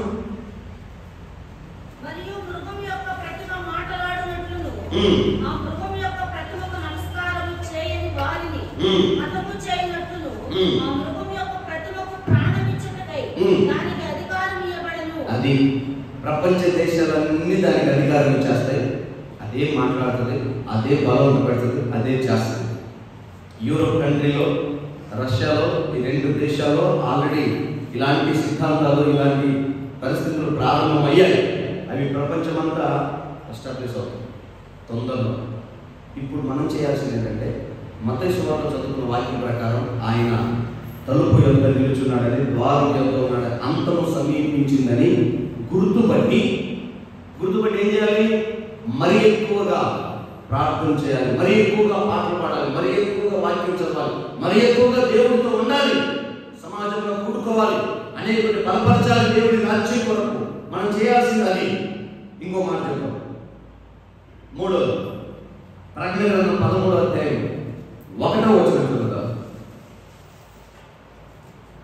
మరియు 10 కొమ్ములను 7 తలలను గల ఒక క్రూర మృగము సముద్రంలో నుండి పైకి వచ్చుట చూచితిని. దాని కొమ్ముల మీద 10 కిరీటములను, దాని తలల మీద దేవదూషణకరమైన పేర్లు ఉండెను. చాలు. మరియు సముద్రంలో నుంచి 10 కొమ్ములు కలిగిన క్రూర మృగము ఒకటి వచ్చుట చూచితిని కదా. 10 కొమ్ముల మీద 10 కిరీటములు ఉంచబడ్డాయి. చూడండి, ఆ ప్రతిమ యొక్క వ్యక్తిత్వాన్ని ఇక్కడ దేవుడు తెలియజేస్తాడు. అది భయంకరమైన, క్రూరమైన, అంటే దానికి కనికరము, జాలి, ప్రేమ, దయ, దాక్షిణ్యం అనేది అస్సలు ఉండదు. అది బొమ్మ. దానికి ఎట్లా తెలుస్తుంది? అది ఏ ప్రతిమ మరి మొత్తం నాకు తెలియదు. నేను కూడా ఒక ప్రతిమ గ్రూప్లో నేను ఫార్వర్డ్ చేశాను, మీరు చూసారు కదా. దానికి మాంసం ఉందట, ఎముకలా ఉన్నాయట.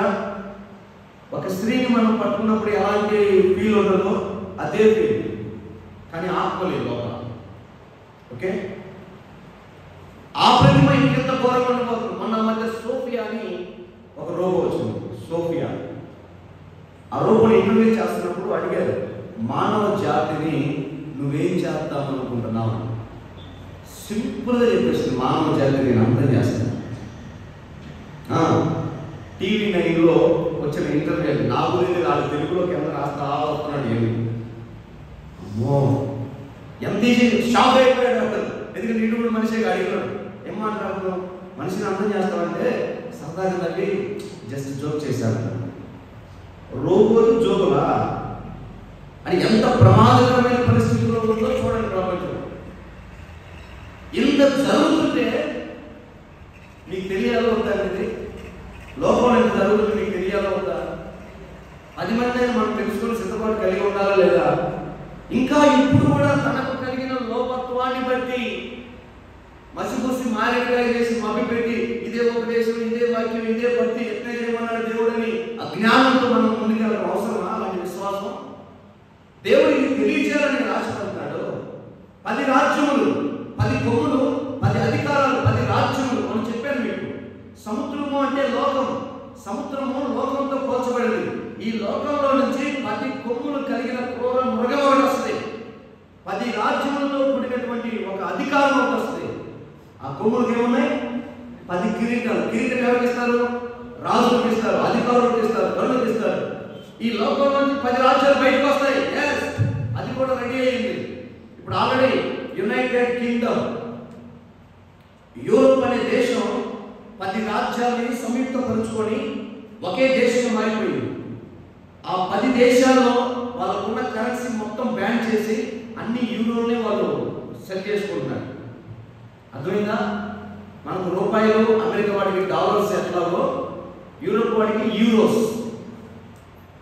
ఆ 10 రాజ్యాలు వేరే వేరే కరెన్సీ, వేరే వేరే డబ్బు ఉంది. కానీ వీడేం చేస్తాడు? ఆ 10 రాజ్యాలకి మీ దగ్గర ఉన్న డబ్బు అంతా ఇచ్చేయండి, నేను మీ అందరికీ యూరోస్ ఇస్తానని చెప్పి, యూరోస్ అనే రూపీస్ని మీకు అర్థమవుతా చెప్తున్నా, యూరోస్ అనే వాటిని వాటికి డబ్బుగా ఇచ్చి ఆ 10 దేశాలు కలిసి యూరోస్నే చలామణి చేసుకుంటున్నాయి. ఇప్పుడు ఆల్రెడీ అది అయిపోయింది. ఎందుకని? ఇప్పుడు మీరు చూస్తున్న అమెరికా ఒకరోజు దేనికి పనికిరాని శ్రీలంక అలాగైపోతాయి.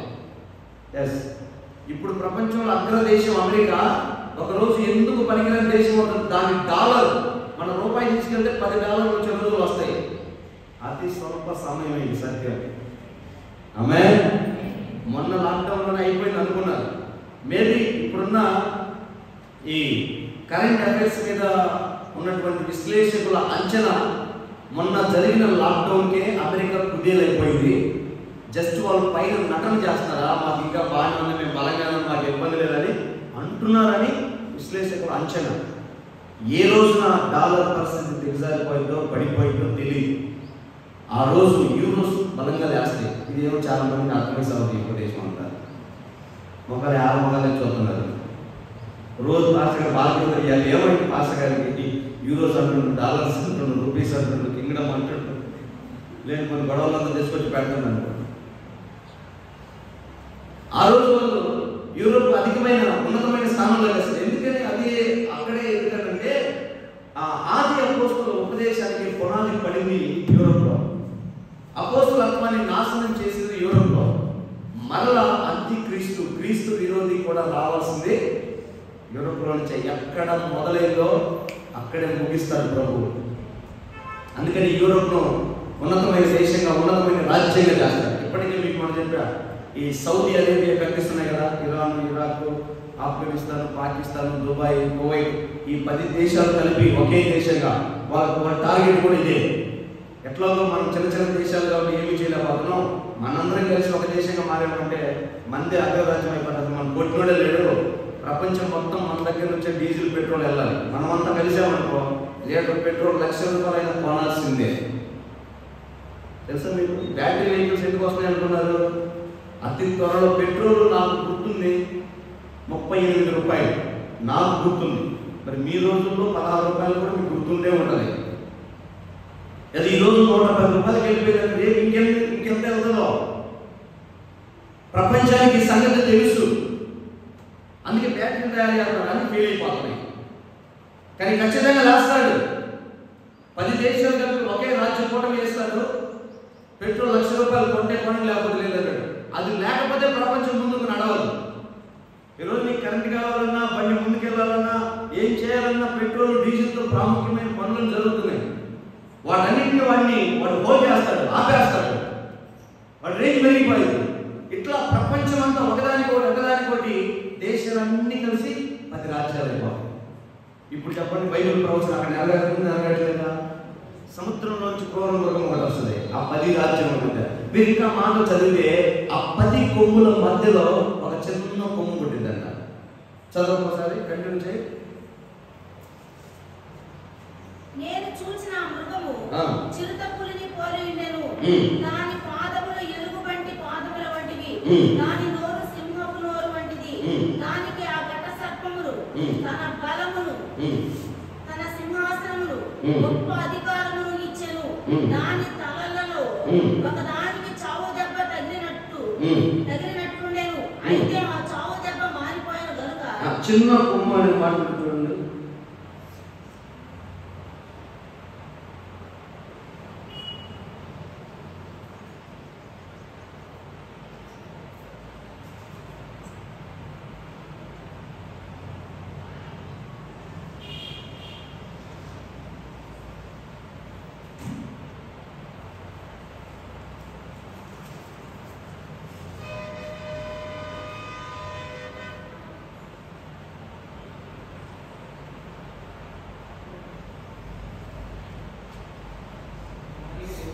ఎక్కడ?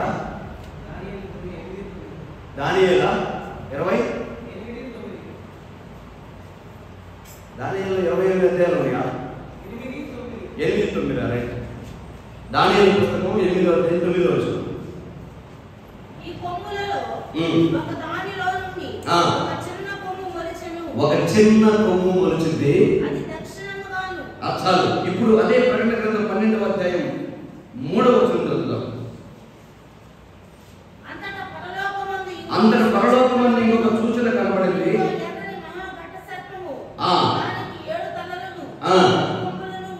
చాలు.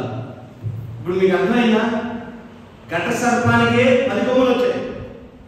దానియేలు ప్రవచన గ్రంథంలో ఏం చెప్పాడు? ఆ 10 కొమ్మల మధ్యలో నుంచి ఒక కొమ్మ వస్తుంది. అంటే ఈ సాతాను ఈ 10 రాజ్యాన్ని ఏర్పాటు చేసి దాంట్లో నుంచి ఒకరిని తీసుకెళ్ళి నిలబెడుతుంది. వీడే సుప్రీం పవర్. వీడు చెప్పినట్టుగా ప్రపంచం అంతా నడవాలి. వీడు చెప్పింది శాసనం అయిపోతుంది. ఆ 10 రాజ్యములను వీడు అధిపతి చేస్తాడు. ఆ అధిపతి చావు దెబ్బ తగిలి బయటకు వస్తాడు. అది దాని సంగతి వేరే ఉంటుంది. క్రీస్తు 1000 పరిపాలన తర్వాత జరిగే సంఘటన అదంతా. కానీ ఇప్పుడు జరుగుతున్నదైతే ఇదే. 10 రాజ్యాలు రెడీ అవుతున్నాయి. ఈ కరెన్సీ కూడా మనం చెప్పాను కదా, 1 world religion, 1 world language, 1 world currency, 1 world rule. ఈ సర్వమత సమ్మేళనం ఇదంతా జరిగి 4 సంతకాలు అయిపోయింది. ఇప్పుడు మీకు ఒక అద్భుతమైన విషయం చెప్తా. ఇశ్రాయేలు దేశంలో వారు పట్టుకున్న కుందేలకు 3 కాళ్ళు.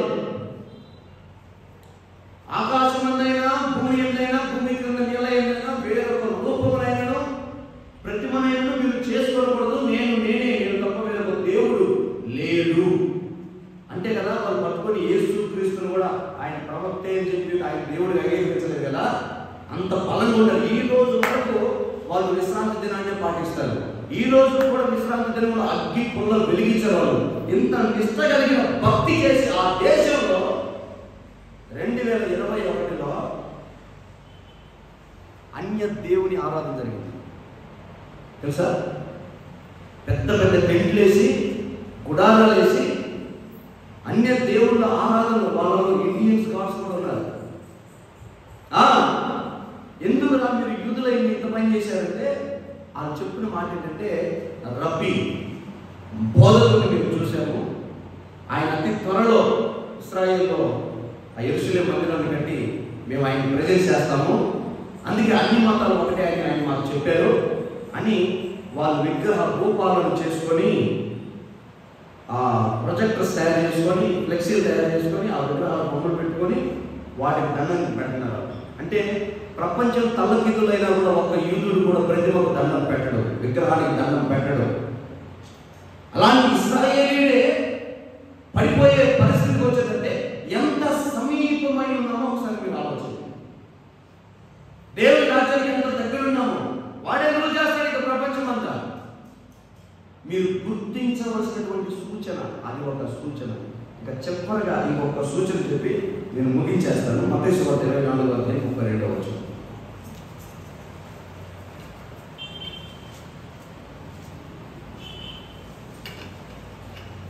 అంజూరపు చెట్టును చూచి ఒక ఉపమానము నేర్చుకొనుడి. అంజూరపు కొమ్మ లేతదై చిగురించినప్పుడు వసంతకాలము ఇంత సమీపంగా ఉన్నదని మీకు తెలియను. ఆ ప్రకారమే వీరి సంగతులన్నీ జరుగుట చూచినప్పుడు ఆయన సమీపముననే ద్వారము దగ్గరనే ఉన్నాడని తెలుసుకొనుడి. ఒకసారి తలపై చివరి చాలా చెప్పాడు. సూచన నీకు ముందే చెప్పాడు. ఒకసారి గట్టిగా లేదు చెప్పండి. అందరు ఇక్కడే ఉన్నారా? అందరు ఇక్కడే ఉన్నారా?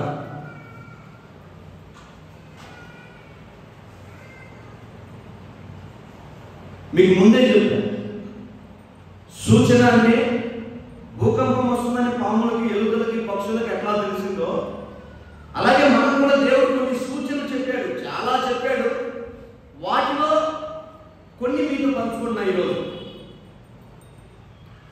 ఆయన చెప్పిన వాటిలో ఇప్పుడు దాకా చెప్పిన 3. ఇంకొకటి ఏంటంటే అంజూరపు చెట్టును చూసి ఒక ఉపమానం నేర్చుకోండి.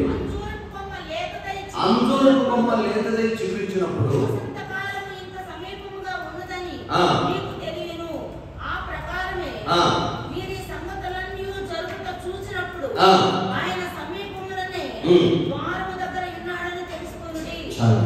ఒకసారి తలపైకి అంజూరపు చెట్టును చూసి ఉపమానం తెలుసుకోండి. ఏంటి ఆ ఉపమానం అంటే దాని కొమ్మను లేతదై చిగురిస్తూ ఉన్నప్పుడన్నా యేసుక్రీస్తు ద్వారం దగ్గరే నిలిచి ఉన్నాడని మీరు తెలుసుకోండి అని చెప్పాడు. అంజూరపు చెట్టు లేతదవడం ఏంటి? అసలు చెట్టు అన్న తర్వాత వసంతకాలం, ప్రతి వసంతకాలం చిగురిస్తుంది కదా. అంజూరపు చెట్టు కూడా చెట్లలో ఒక చెట్టు కదా, మరి దీనికి స్పెషల్ ఏముంది అని చెప్తే చూస్తే ద్రాక్ష చెట్టు, ఒలీవ చెట్టు, అంజూరపు చెట్టు, ఈ 3 చెట్లు బైబిల్లో చాలా ప్రాముఖ్యమైన చెట్లు. వీటిలో అంజూరపు చెట్టు ఇశ్రాయేలీయులకు సాదృశ్యంగా ఉన్నది. ఓకే, ఇశ్రాయేలీయులను అంజూరపు చెట్టుతో దేవుడు పోలుస్తాడు. ఏమంటాడంటే నాకు ఒక ద్రాక్ష తోట కలదు, దాని మధ్యలో నేను ఒక అంజూరపు చెట్టును నాటింది, ఎన్ని సంవత్సరాలైనా అది కాపుకు రాలేదు అంటాడు. ద్రాక్ష తోట అంటే ఈ యూనివర్సల్ చర్చ్, ప్రపంచమంతా ఉన్నటువంటి క్రైస్తవులు. అంజూరపు చెట్టు అంటే ప్రపంచం నడిపొట్టున ఉన్న ఇశ్రాయేలీయులు మాత్రమే. వాళ్ళని గురించి దేవుడు చెప్తున్నాడు. వాళ్ళు చిగురిస్తున్నప్పుడు అంటే కోల్పోయినటువంటి వారి ఐక్యత, వారి జీవితాలు, ఆ రాలిపోయిన ఆకులు మరలా ఎప్పుడైతే చిగురిస్తాయో, ఎప్పుడు చిగురిస్తాయి? 1948 ఆగస్ట్ 15న మనకే గుర్తు లేదన్నయ్య. మనకేమో 1997లో ఎర్రకొండ ఎగిరింది, రెపరెపలాడింది చిగురు. కానీ ఇశ్రాయేలీయులకి 1948, మనకంటే ఒక సంవత్సరం లేటుగా, సేమ్ ఆగస్టు నెలలోనే 16, 15, 18 సమయంలో ఒక డేట్ ఉండేది. లేదా నేను గట్టిగా వాళ్ళ 4 సంవత్సరం వచ్చింది. ఆ రోజు చిగురించిన ఆ చిగురు 2000 సంవత్సరం వరకు ప్రపంచంలో చెదిరిపోయిన యూదులందరినీ సమకూర్చున్నాడు. అసలు వీళ్ళెందుకు చెదిరిపోయారు? వీరందరూ హిట్లర్ గురించి విన్నారు, నీరో చక్రవర్తి గురించి విన్నారు కదా. ఇలాంటి రాజులు ఇంచుమించు 18 మంది ఇశ్రాయేలీని చెదరగొట్టారంట, ముక్కలుగా నరికారు. వాళ్ళు పెట్టిన హింస అంటే ఒక శత్రువును పట్టుకొచ్చి ఒక గుంజ కట్టేసి మైనం కొట్టి వాడి చుట్టూ చుట్టి నడుము వరకు దానికి నిప్పు పెట్టి సరదాగా ఆ వ్యక్తులను తాగుతా ఎంజాయ్ చేసేవాడు నీరో చక్రవర్తి. ఏమి శారీరమో నాకు అర్థం. అది చూసిన ఇశ్రాయేలీలు బ్రతికితే ఎట్లాగైనా బ్రతకొచ్చురా నాయన, ఈ బాధ మనం పడలేమని కనిపించిన దేశానికి పారిపోయారు. అలా పారిపోయి భారతదేశానికి కూడా వచ్చారు చాలామంది యూదులు. తెలంగాణ, చీరాల, ఒంగోలు, నెల్లూరు, తెనాలి, శ్రీకాకుళం, ఇలా పలు దేశాలకు, పలు రాష్ట్రాలకు విస్తరించారు. అందరూ చెదిరిపోయారు. తర్వాత మరలా యూదులు పుంజుకొని, ఇశ్రాయేలీలు పుంజుకొని, వాళ్ళంతా సమకూర్చబడి వాళ్ళకై వాళ్ళు స్వాతంత్రం సంపాదించుకొని, ఇది మన దేశం, మనకు ఒక ప్రెసిడెంట్ వచ్చాడు అని ధైర్యంగా ప్రపంచ దేశాలకు చెదిరిపోయిన ఇశ్రాయేలీలకు ఒక ఇన్విటేషన్ ఇచ్చారు. ఇక మన దేశం మనం నిర్మించుకున్నాం, అందరూ తిరిగి వచ్చేయండి. 2000 సంవత్సరం వరకు ఒక ఎత్తు, 2000 సంవత్సరం తర్వాత బలవంతంగా తీసుకెళ్లారు. ఎందుకు తీసుకెళ్లారు తెలుసా? ఈ మాటను ఆధారం చేసుకో. అంజూరపు చెట్టు చిగురించినప్పుడు వసంతకాలం వచ్చిందని, యేసుక్రీస్తు ద్వారం యొక్క ఉన్నాడని మీరు తెలుసుకోండి అని చెప్పినట్లుగా మెస్సయ మన కోసం రాబోతున్నాడు. ఇక మనమంతా ఒకే స్థలంలో ఉండాలి, సమకూర్చబడాలి. మీరు ఎక్కడున్నా పర్లేదు, ఎంత ఖర్చైనా పర్లేదు, ఆ దేశమే వారి కోసం ఎంతైనా వెచ్చించి వాళ్ళని తీసుకొచ్చి ఇశ్రాయేలు దేశంలో వారికి దీవించి ఏ గోత్రానికి సంబంధించిన వారో వారికి DNA టెస్ట్ చేసి వాళ్ళ స్వాస్థ్య భాగాన్ని వారికి అప్పగించి అప్పుడు మరలా ఆ రోజు ప్రత్యక్ష గుడారం కట్టినట్లుగా మరలా ఏదైతే 3వ మందిరం ఉందే 3 రోజుల్లో కట్టి లేపుతానని చెప్పిన మందిరం ఉందే ఆ మందిర నిర్మాణాన్ని అందరూ సమకూర్చబడిన తర్వాత ఆ ప్రత్యక్ష గుడారంలో ఉన్న ఆ ఉపకరణములన్నీ సంపాదించి మీకు చెప్పారు 2018లో అనుకున్నాను ఎర్రని పెయ్య ఇశ్రాయేలీయులకు దొరికింది. ఎంతమంది గుర్తుందో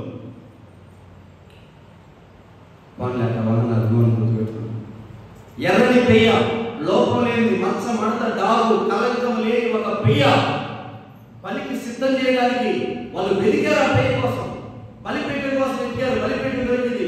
బూడిద అయితే పాత్రల కోసం వెతికారు. ఆ పాత్రలు దొరికాయి. లేవీల కోసం వెతికారు. లేవీలు దొరికారు. దానికి కావాల్సిన ఉపకరణాలన్నీ సమకూర్చి పెట్టారు. ఇప్పటికి బలి జరుగుతుంది. ఆ ఏడుపుల గోడ పక్కనే బలిపీఠాన్ని పెట్టి బలి అర్పిస్తున్నారు. ఇప్పుడు నెక్స్ట్ ఆ మెస్సయ్య అనబడిన వారి కోసం ఎదురు చూస్తున్నారు కదా. ఆ క్రీస్తు విరోధి రావడమే ఆలస్యం. 3 రోజులు దేవాలయం కట్టేస్తారు. యేసయ్య గారు చెప్పారు ఆ దేవాలయానికి కావాల్సిన మెటీరియల్ మొత్తం రెడీ అయిపోయిందండి. 3 రోజులు కూడా అక్కర్లేదు. 24 hours దేవాలయం కట్టేస్తారు. ఆ టెక్నాలజీ ఇస్రాయేల్ దగ్గర ఉంది. నేను కూడా చూశాను. మన అక్కడక్కడ హైవేలో వెళ్తారు కదా, పెద్ద బ్రిడ్జిలు ఉంటాయి కదా. పిల్లర్ వేయడమే లేదు. పిల్లర్ వేసిన నెక్స్ట్ డే బ్రిడ్జి రెడీ అయిపోతుంది. ఎట్లా దాని ఆ మధ్యలో ఉండాల్సినటువంటి ఆ బీములు ఉంటాయి. అవి ఆల్రెడీ పక్కన పోసి 2-3 క్రేన్లు తీసుకొచ్చి ఆ బీములు అలాగే తీసుకొచ్చి పెట్టేస్తారు. ఇంకా అయిపోయి అట్లాగా ఇప్పుడు ఇంకా కొత్త ఇంజనీరింగ్ ప్లాన్స్ ఉన్నాయి కదా ఇల్లు కట్టుకునే దానికోసం. ఇప్పుడు అందరికీ అక్కడక్కడ ప్రహరీ గోడ చూస్తావా, స్తంభాలు పెట్టేసి పిల్లలకు వాటి మధ్యలో వదిలేస్తారు. ప్రహరీ గోడ ఏందో మరి నేనేదో ప్రపంచాలు దాటిపోయి చెప్పిన సంగతులు అన్నట్టు చూస్తున్నారు. మీకు కనపడే కదా.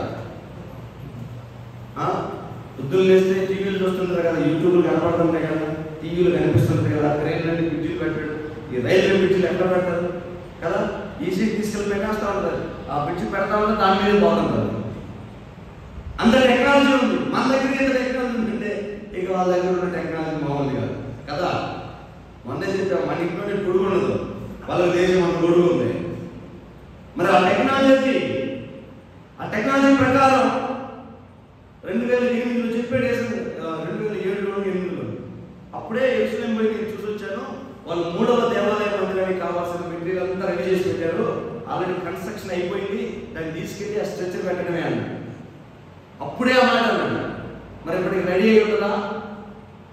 మొత్తం రెడీ అయిపోయింది. మరి దేనికోసం ఆలస్యం? రావాల్సిన వాడు రావాలి. వాడే ఆ చిన్న కొమ్ము.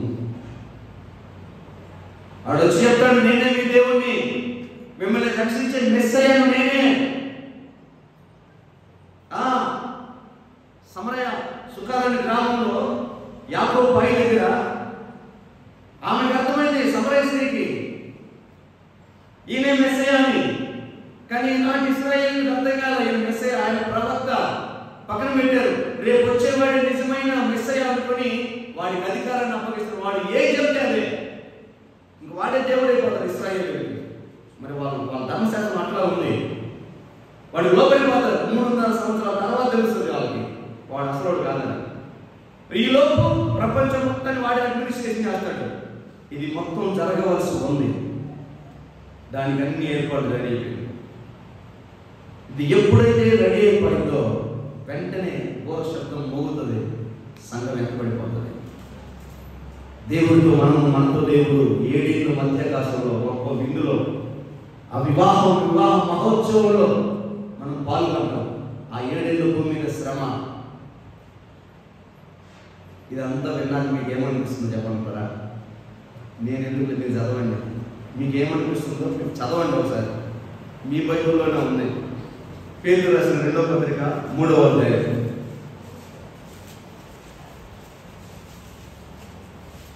పేతురు రాసిన 2వ పత్రిక 3వ అధ్యాయం 1 నుంచి.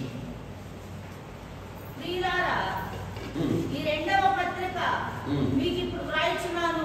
పరిశుద్ధ ప్రవక్తల చేత పూర్వమందు పలకబడిన మాటలను ప్రభువు అయిన రక్షకుడు మీ అపోస్తలుల ద్వారా ఇచ్చిన ఆజ్ఞను మీరు జ్ఞాపకం చేసుకొనవలసిన విషయమును మీకు జ్ఞాపకము చేసి నిర్మలమైన మీ మనసు అపహాసకులు అపహసించుచు వచ్చి తమ స్వకీయ దురాశల చొప్పున నడుచుకొనుచు. ఇక్కడ నుంచి నేను కూడా ఎంటర్ అవుతాను. ఏమన్నా అసలు ఆ పత్రిక ఈ అధ్యాయం ప్రారంభంలో ఆయన మెన్షన్ చేస్తున్నాడు. పేరు ఏమని చెప్తున్నాడు? ప్రియులారా, ఈ రెండవ పత్రిక మీకు ఇప్పుడు రాస్తున్నాను.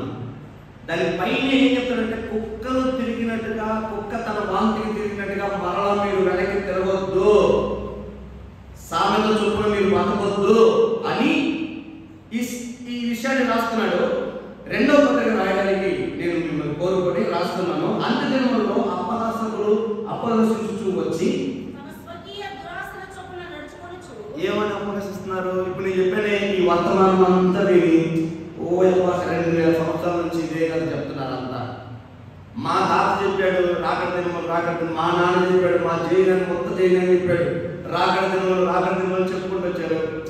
ఇది కూడా అంతేగా పాస్టర్ గారు అనుకున్నారు. ఎందుకో తెలుసా? అలా అన్న ప్రతి వాడి మనసు దేనిగా మాట్లాడుతుందో తెలుసా? తమ స్వకీయ దురాశల చొప్పున నడుచుకొనుచు. ఆయన రాకడను గురించిన వాగ్దానం ఏమాయను?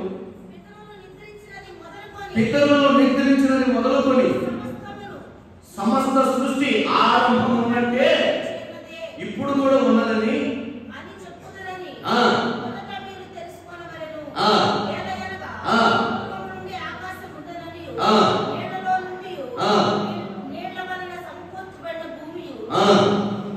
దేవుని వాక్యము వలన కలిగిననియు వారు బుద్ధిపూర్వకంగా మలుస్తారు.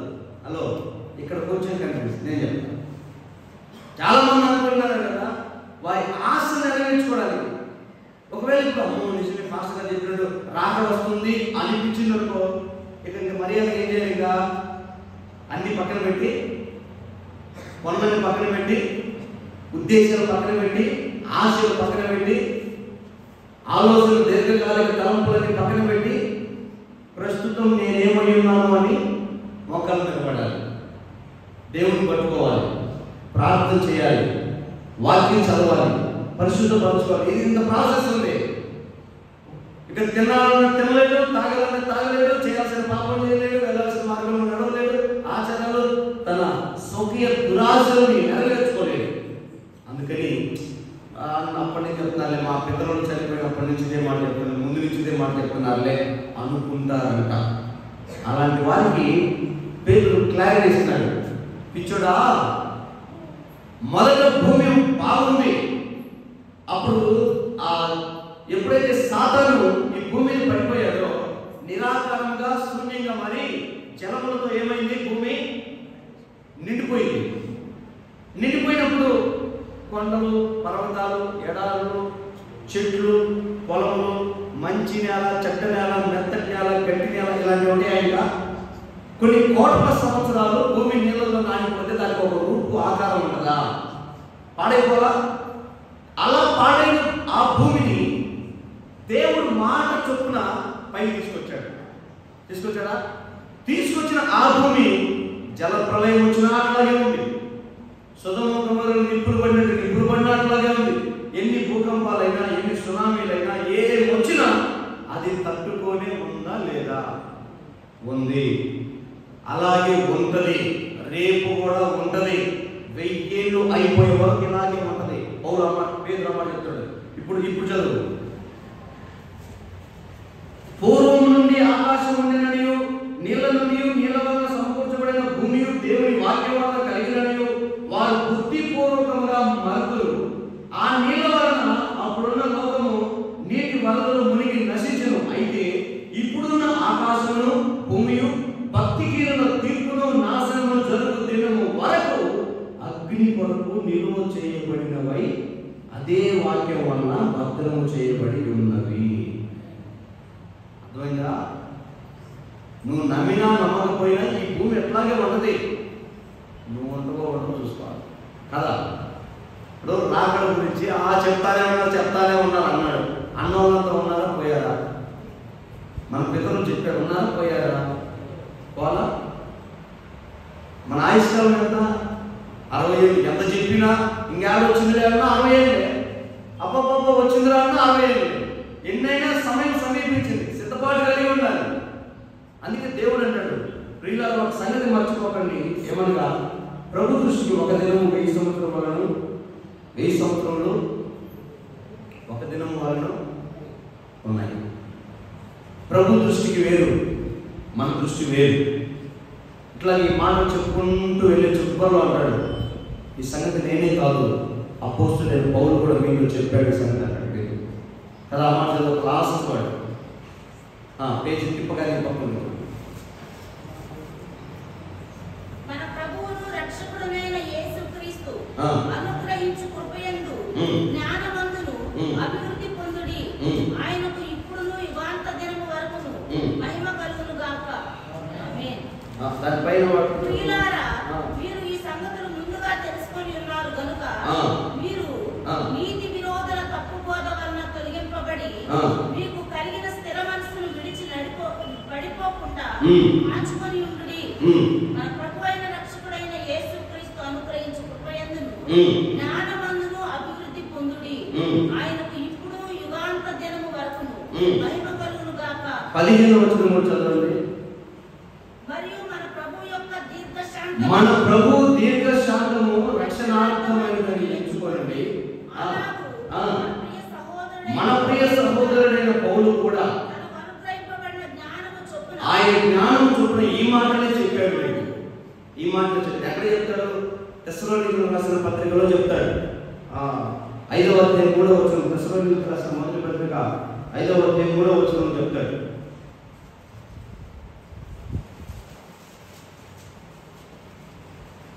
లోకులు నెమ్మదిగా ఉన్నది భయమేమీ లేదని చెప్పుకొనుచుండగా గర్భిణీ స్త్రీకి ప్రసవ వేదన వచ్చినట్లు వారికి ఆకస్మికముగా నాశనం తటస్థించును గనుక వారెంత మాత్రము తప్పించుకొనలేరు.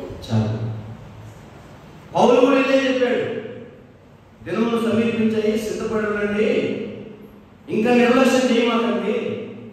అది ఏ సమయంలో వస్తుందో ఆ రాకడి దినము, బోర శబ్దం ఎప్పుడు మోగుతో తెలియదు, సిద్ధపాటు కలిగి ఉండండి.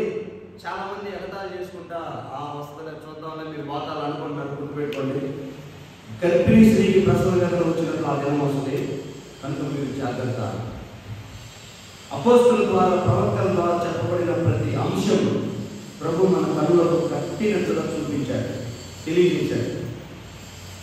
నేడో రేపో ఒకవేళ దీన్ని అఫీషియల్గా అనౌన్స్ చేస్తే ఆ ముద్ర ప్రతి గవర్నమెంట్ ఆఫీసులో మొదట వస్తుంది, తర్వాత ప్రతి పంచాయతీకి, ప్రతి విలేజ్కి వస్తుంది. ముద్ర వేయించుకోవాలి. ఆ సమయం వచ్చినప్పుడు గుర్తుపెట్టుకోండి. సంఘం అయితే భూమి మీద ఉండదు. ఎందుకంటే చాలా మంది చెప్తున్నారు సంఘం 7 ఏళ్ళ శ్రమంలో ఉంటుంది. ఆ శ్రమంలో శ్రమంలో ఉంటే ఇంకా మనం పత్రిక పేరు సరే పోనీ పొందారుకో, మరి 7 ఏళ్ళు వింది ఎవరితో, వివాహం ఎవరితో కదా. దాన్ని కూడా నేను దాని గురించి ధ్యానం చేస్తున్నా. ప్రభు దాని గురించి సంక్లిప్త వివరణ ఇస్తే మీతో పంచుకుంటాను. ఎందుకు అవసరం లేదు కదా. అదే చెప్తాడు ప్రకటన గ్రంథంలో, కననై ఉన్న స్త్రీ కనగానే ప్రథమ ఫలం సింహాసనానికి వెళ్ళిందంట, మిగిలింది అరణ్యంలోకి వెళ్ళింది. అరణ్యంలోకి వెళ్ళిన సంఘమే విడవబడిన సంఘం. అరణ్యంలోకి వెళ్ళిన సంఘమే 7 ఏళ్ళ శ్రమంలో ఉన్న సంఘం. సింహాసనానికి వెళ్ళిన సంఘం 7 ఏళ్ళు ఎత్తబడిన సంఘం. ఇది వివాదాస్పదమైనటువంటి వాక్యం. ఇప్పటికే ఇక్కడ చాలా మంది కొట్టుకొని తనుకొని వస్తున్నారు. ఇది అర్థం కాదు. పరిశుద్ధాత్మకి ఎంత గౌరవించేశాడు మనకి. Hallelujah, hallelujah. Very clear. నేను రెడీగా ఉన్నాను. ఎవరన్నా ప్రశ్నించినా తగిన ఆధారాలతో వాక్యాన్ని చెప్పుకోగలిగిన జ్ఞానము, సమాధానం మన దగ్గర ఉంది. ఆమేన్. చాలా మంది తెలియదు, అక్కడ స్కిప్ అయిపోతారు, దాడిపోతారు. శ్రమలు ఉంటారంటారు. విడవబడిన సంఘానికి శ్రమలు ఉంటాయి, ఎత్తబడిన సంఘానికి శ్రమలు ఉండవు. ఆ సంఘానికి దేవుడు ఆ ముద్ర వేయించుకోనకుండానే తీసుకెళ్ళి వెళ్ళిపోతాడు. ఎందుకంటే సాతాను పరిపాలన సౌలభ్యం కోసం వాడు ముద్ర వేసుకుంటాడు. లేకపోతే మనలాంటి వాళ్ళు అందరూ పోయి ఆ దుప్పలో, మెక్కలో, ఆ మొక్కలో, ఆకులో, కాయలు తిని మధ్యలో అరణ్యంలో ఉన్నామని పోయి భక్తి చేయరా?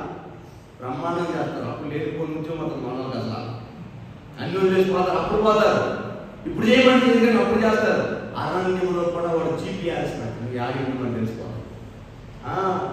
అచ్చు నెట్వర్క్ పోయినట్టు అటు జీపీఎస్ వాణిడు భూమి మీద నరుడు పుట్టడమే చేస్తాడు. ఇక ఇది మొదలుకొని సమయం సమీపించింది. ఎంతోసేపు పట్టదు. అక్కడెక్కడో వ్యాక్సిన్ కనుక్కుంటే పరిగెత్తుకుంటూ వచ్చింది ఇండియాకి గన్లైన వాళ్ళు వేయించుకోవడానికి. మొదట ఏదో దేశంలో కనుక్కుంటే ఈ ముద్ర కూడా ఇంత సౌకర్యవంతంగా ఉంది. ఇంకా నీకు బస్ అనేది అవసరం లేదు, కార్ కీస్ అవసరం లేదు, టోల్ గేట్లు అవసరం లేదు, ఐడెంటిటీ కార్డు అవసరం లేదు, ఏది అవసరం లేదు. జస్ట్ ఆ చిప్ పెట్టేస్తారు. నీ హెల్త్ ఇన్ఫర్మేషన్ ఇస్తుంది, నీ ఫ్యామిలీ ఇన్ఫర్మేషన్ ఇస్తుంది, నీ డీటెయిల్స్ మొత్తం దాంట్లో ఉండిపోతాయి. అంత ఈజీగా ఉంటుంది. ప్రజలు ఏర్పాటు చేసుకున్నారు. కొంతమంది అయితే బలవంతం పెట్టి ఎక్కించేవాళ్ళు, ఇంకొంతమంది అయితే ఇలా నాశనం చేస్తారు. దేశం ప్రపంచం మొత్తాన్ని వాడు గ్రిప్ చేస్తారు. అలాంటి టైంలో గుర్తుపెట్టుకోండి, మరలా రేపు అనేది మనకు ఉంటే ఓకే, ఒకవేళ లేకపోతే గుర్తుపెట్టుకో, ఈ మాట నీ జీవితంలో స్థిరమవును కాగా. ఇవి అన్నీ నువ్వు గుర్తించినప్పుడు న్యాయ తీర్పు కొరకు నువ్వు సిద్ధపడాలి. నేను సింహాసనం దగ్గరికి వెళ్తాను, ఆయన న్యాయపీఠం మీద నిలబడతాను. నేను ఎంతవరకు బతికిన నా బ్రతుకు, నా ఉద్దేశాలు, నా ఆలోచనలు, నా భక్తి, నా క్రియలు దేవుడి దగ్గర ఎలా ఉన్నాయి అని ఆయన దగ్గర నువ్వు న్యాయం పొందుకోవాలి. అంతేగాని ఇక్కడ సుఖపడి సుఖభోగాన్ని అనుభవించి లేకపోతే లోకాన్ని సంపాదించి లోక ఆశల కోసం పరిగెత్తి ఆయన ఎదుట సిగ్గుపడి పనివారికి మనం ఉండకూడదు. కనుక కాలం సంపూర్ణమైంది. అత్యంత స్వల్ప సమయమే ప్రభు మనకి ఇచ్చారు. ప్రతి తీర్మానం చేసుకొని దేవుని కొరకు మరి శ్రేష్టమైన కొన్ని అడుగులు ముందుకేసి ఆయన సన్నిధిలో నిలబడదాం. మనం భక్తి చేసేది ఎందుకు, మనం మందిరానికి వచ్చేది ఎందుకు, మనం కానుక ఇచ్చేది ఎందుకు, మనం ప్రార్థన మోకరించి చేతులు ఎత్తేది అందుకు, లేదా వాళ్ళేదో పెద్ద మొదలుగా మనం ఏదో తక్కువ అని కాదు. ఎందుకయ్యా ఇంత విధేయత ఆయన సన్నిధిలో అంటే, ఇంత భక్తి అంటే ఆ ఉపద్రవం, ఆ ఉగ్రత తప్పించుకోవడానికి. కనుక ఆ కృప ప్రభు మనకి ఇచ్చాడు. అందుకు మనం తల్లిను పోగొట్టుకోకుండా గట్టిగా పట్టుకోను గాక, మెలకు కలిగి ఆయన రాకడ కొరకు సిద్ధపడను గాక. నేను ముగిస్తున్నా, ఒక్క మాట. ఈ క్షణం ఈ రోజు ఆయన న్యాయపీఠం ఎదుటికి వెళ్తే నీకు అప్పగించిన ఉద్యోగం, వ్యాపారం, పని, సేవ, విశ్వాసం, ప్రార్థన, ఆరోగ్యం, ఆశీర్వాదం విషయంలో నువ్వు నమ్మకంగా ఉన్నావా? మాకు చెంది ప్రార్థన చేసుకున్నాం. అందరూ కళ్ళు వచ్చి కళ్ళు మూసుకొని మోకరించండి. వచ్చిన తీర్మానం చేసుకొని ప్రార్థన చేసుకొని ఈ ఆరాధన మనం ముగించుకుందాం.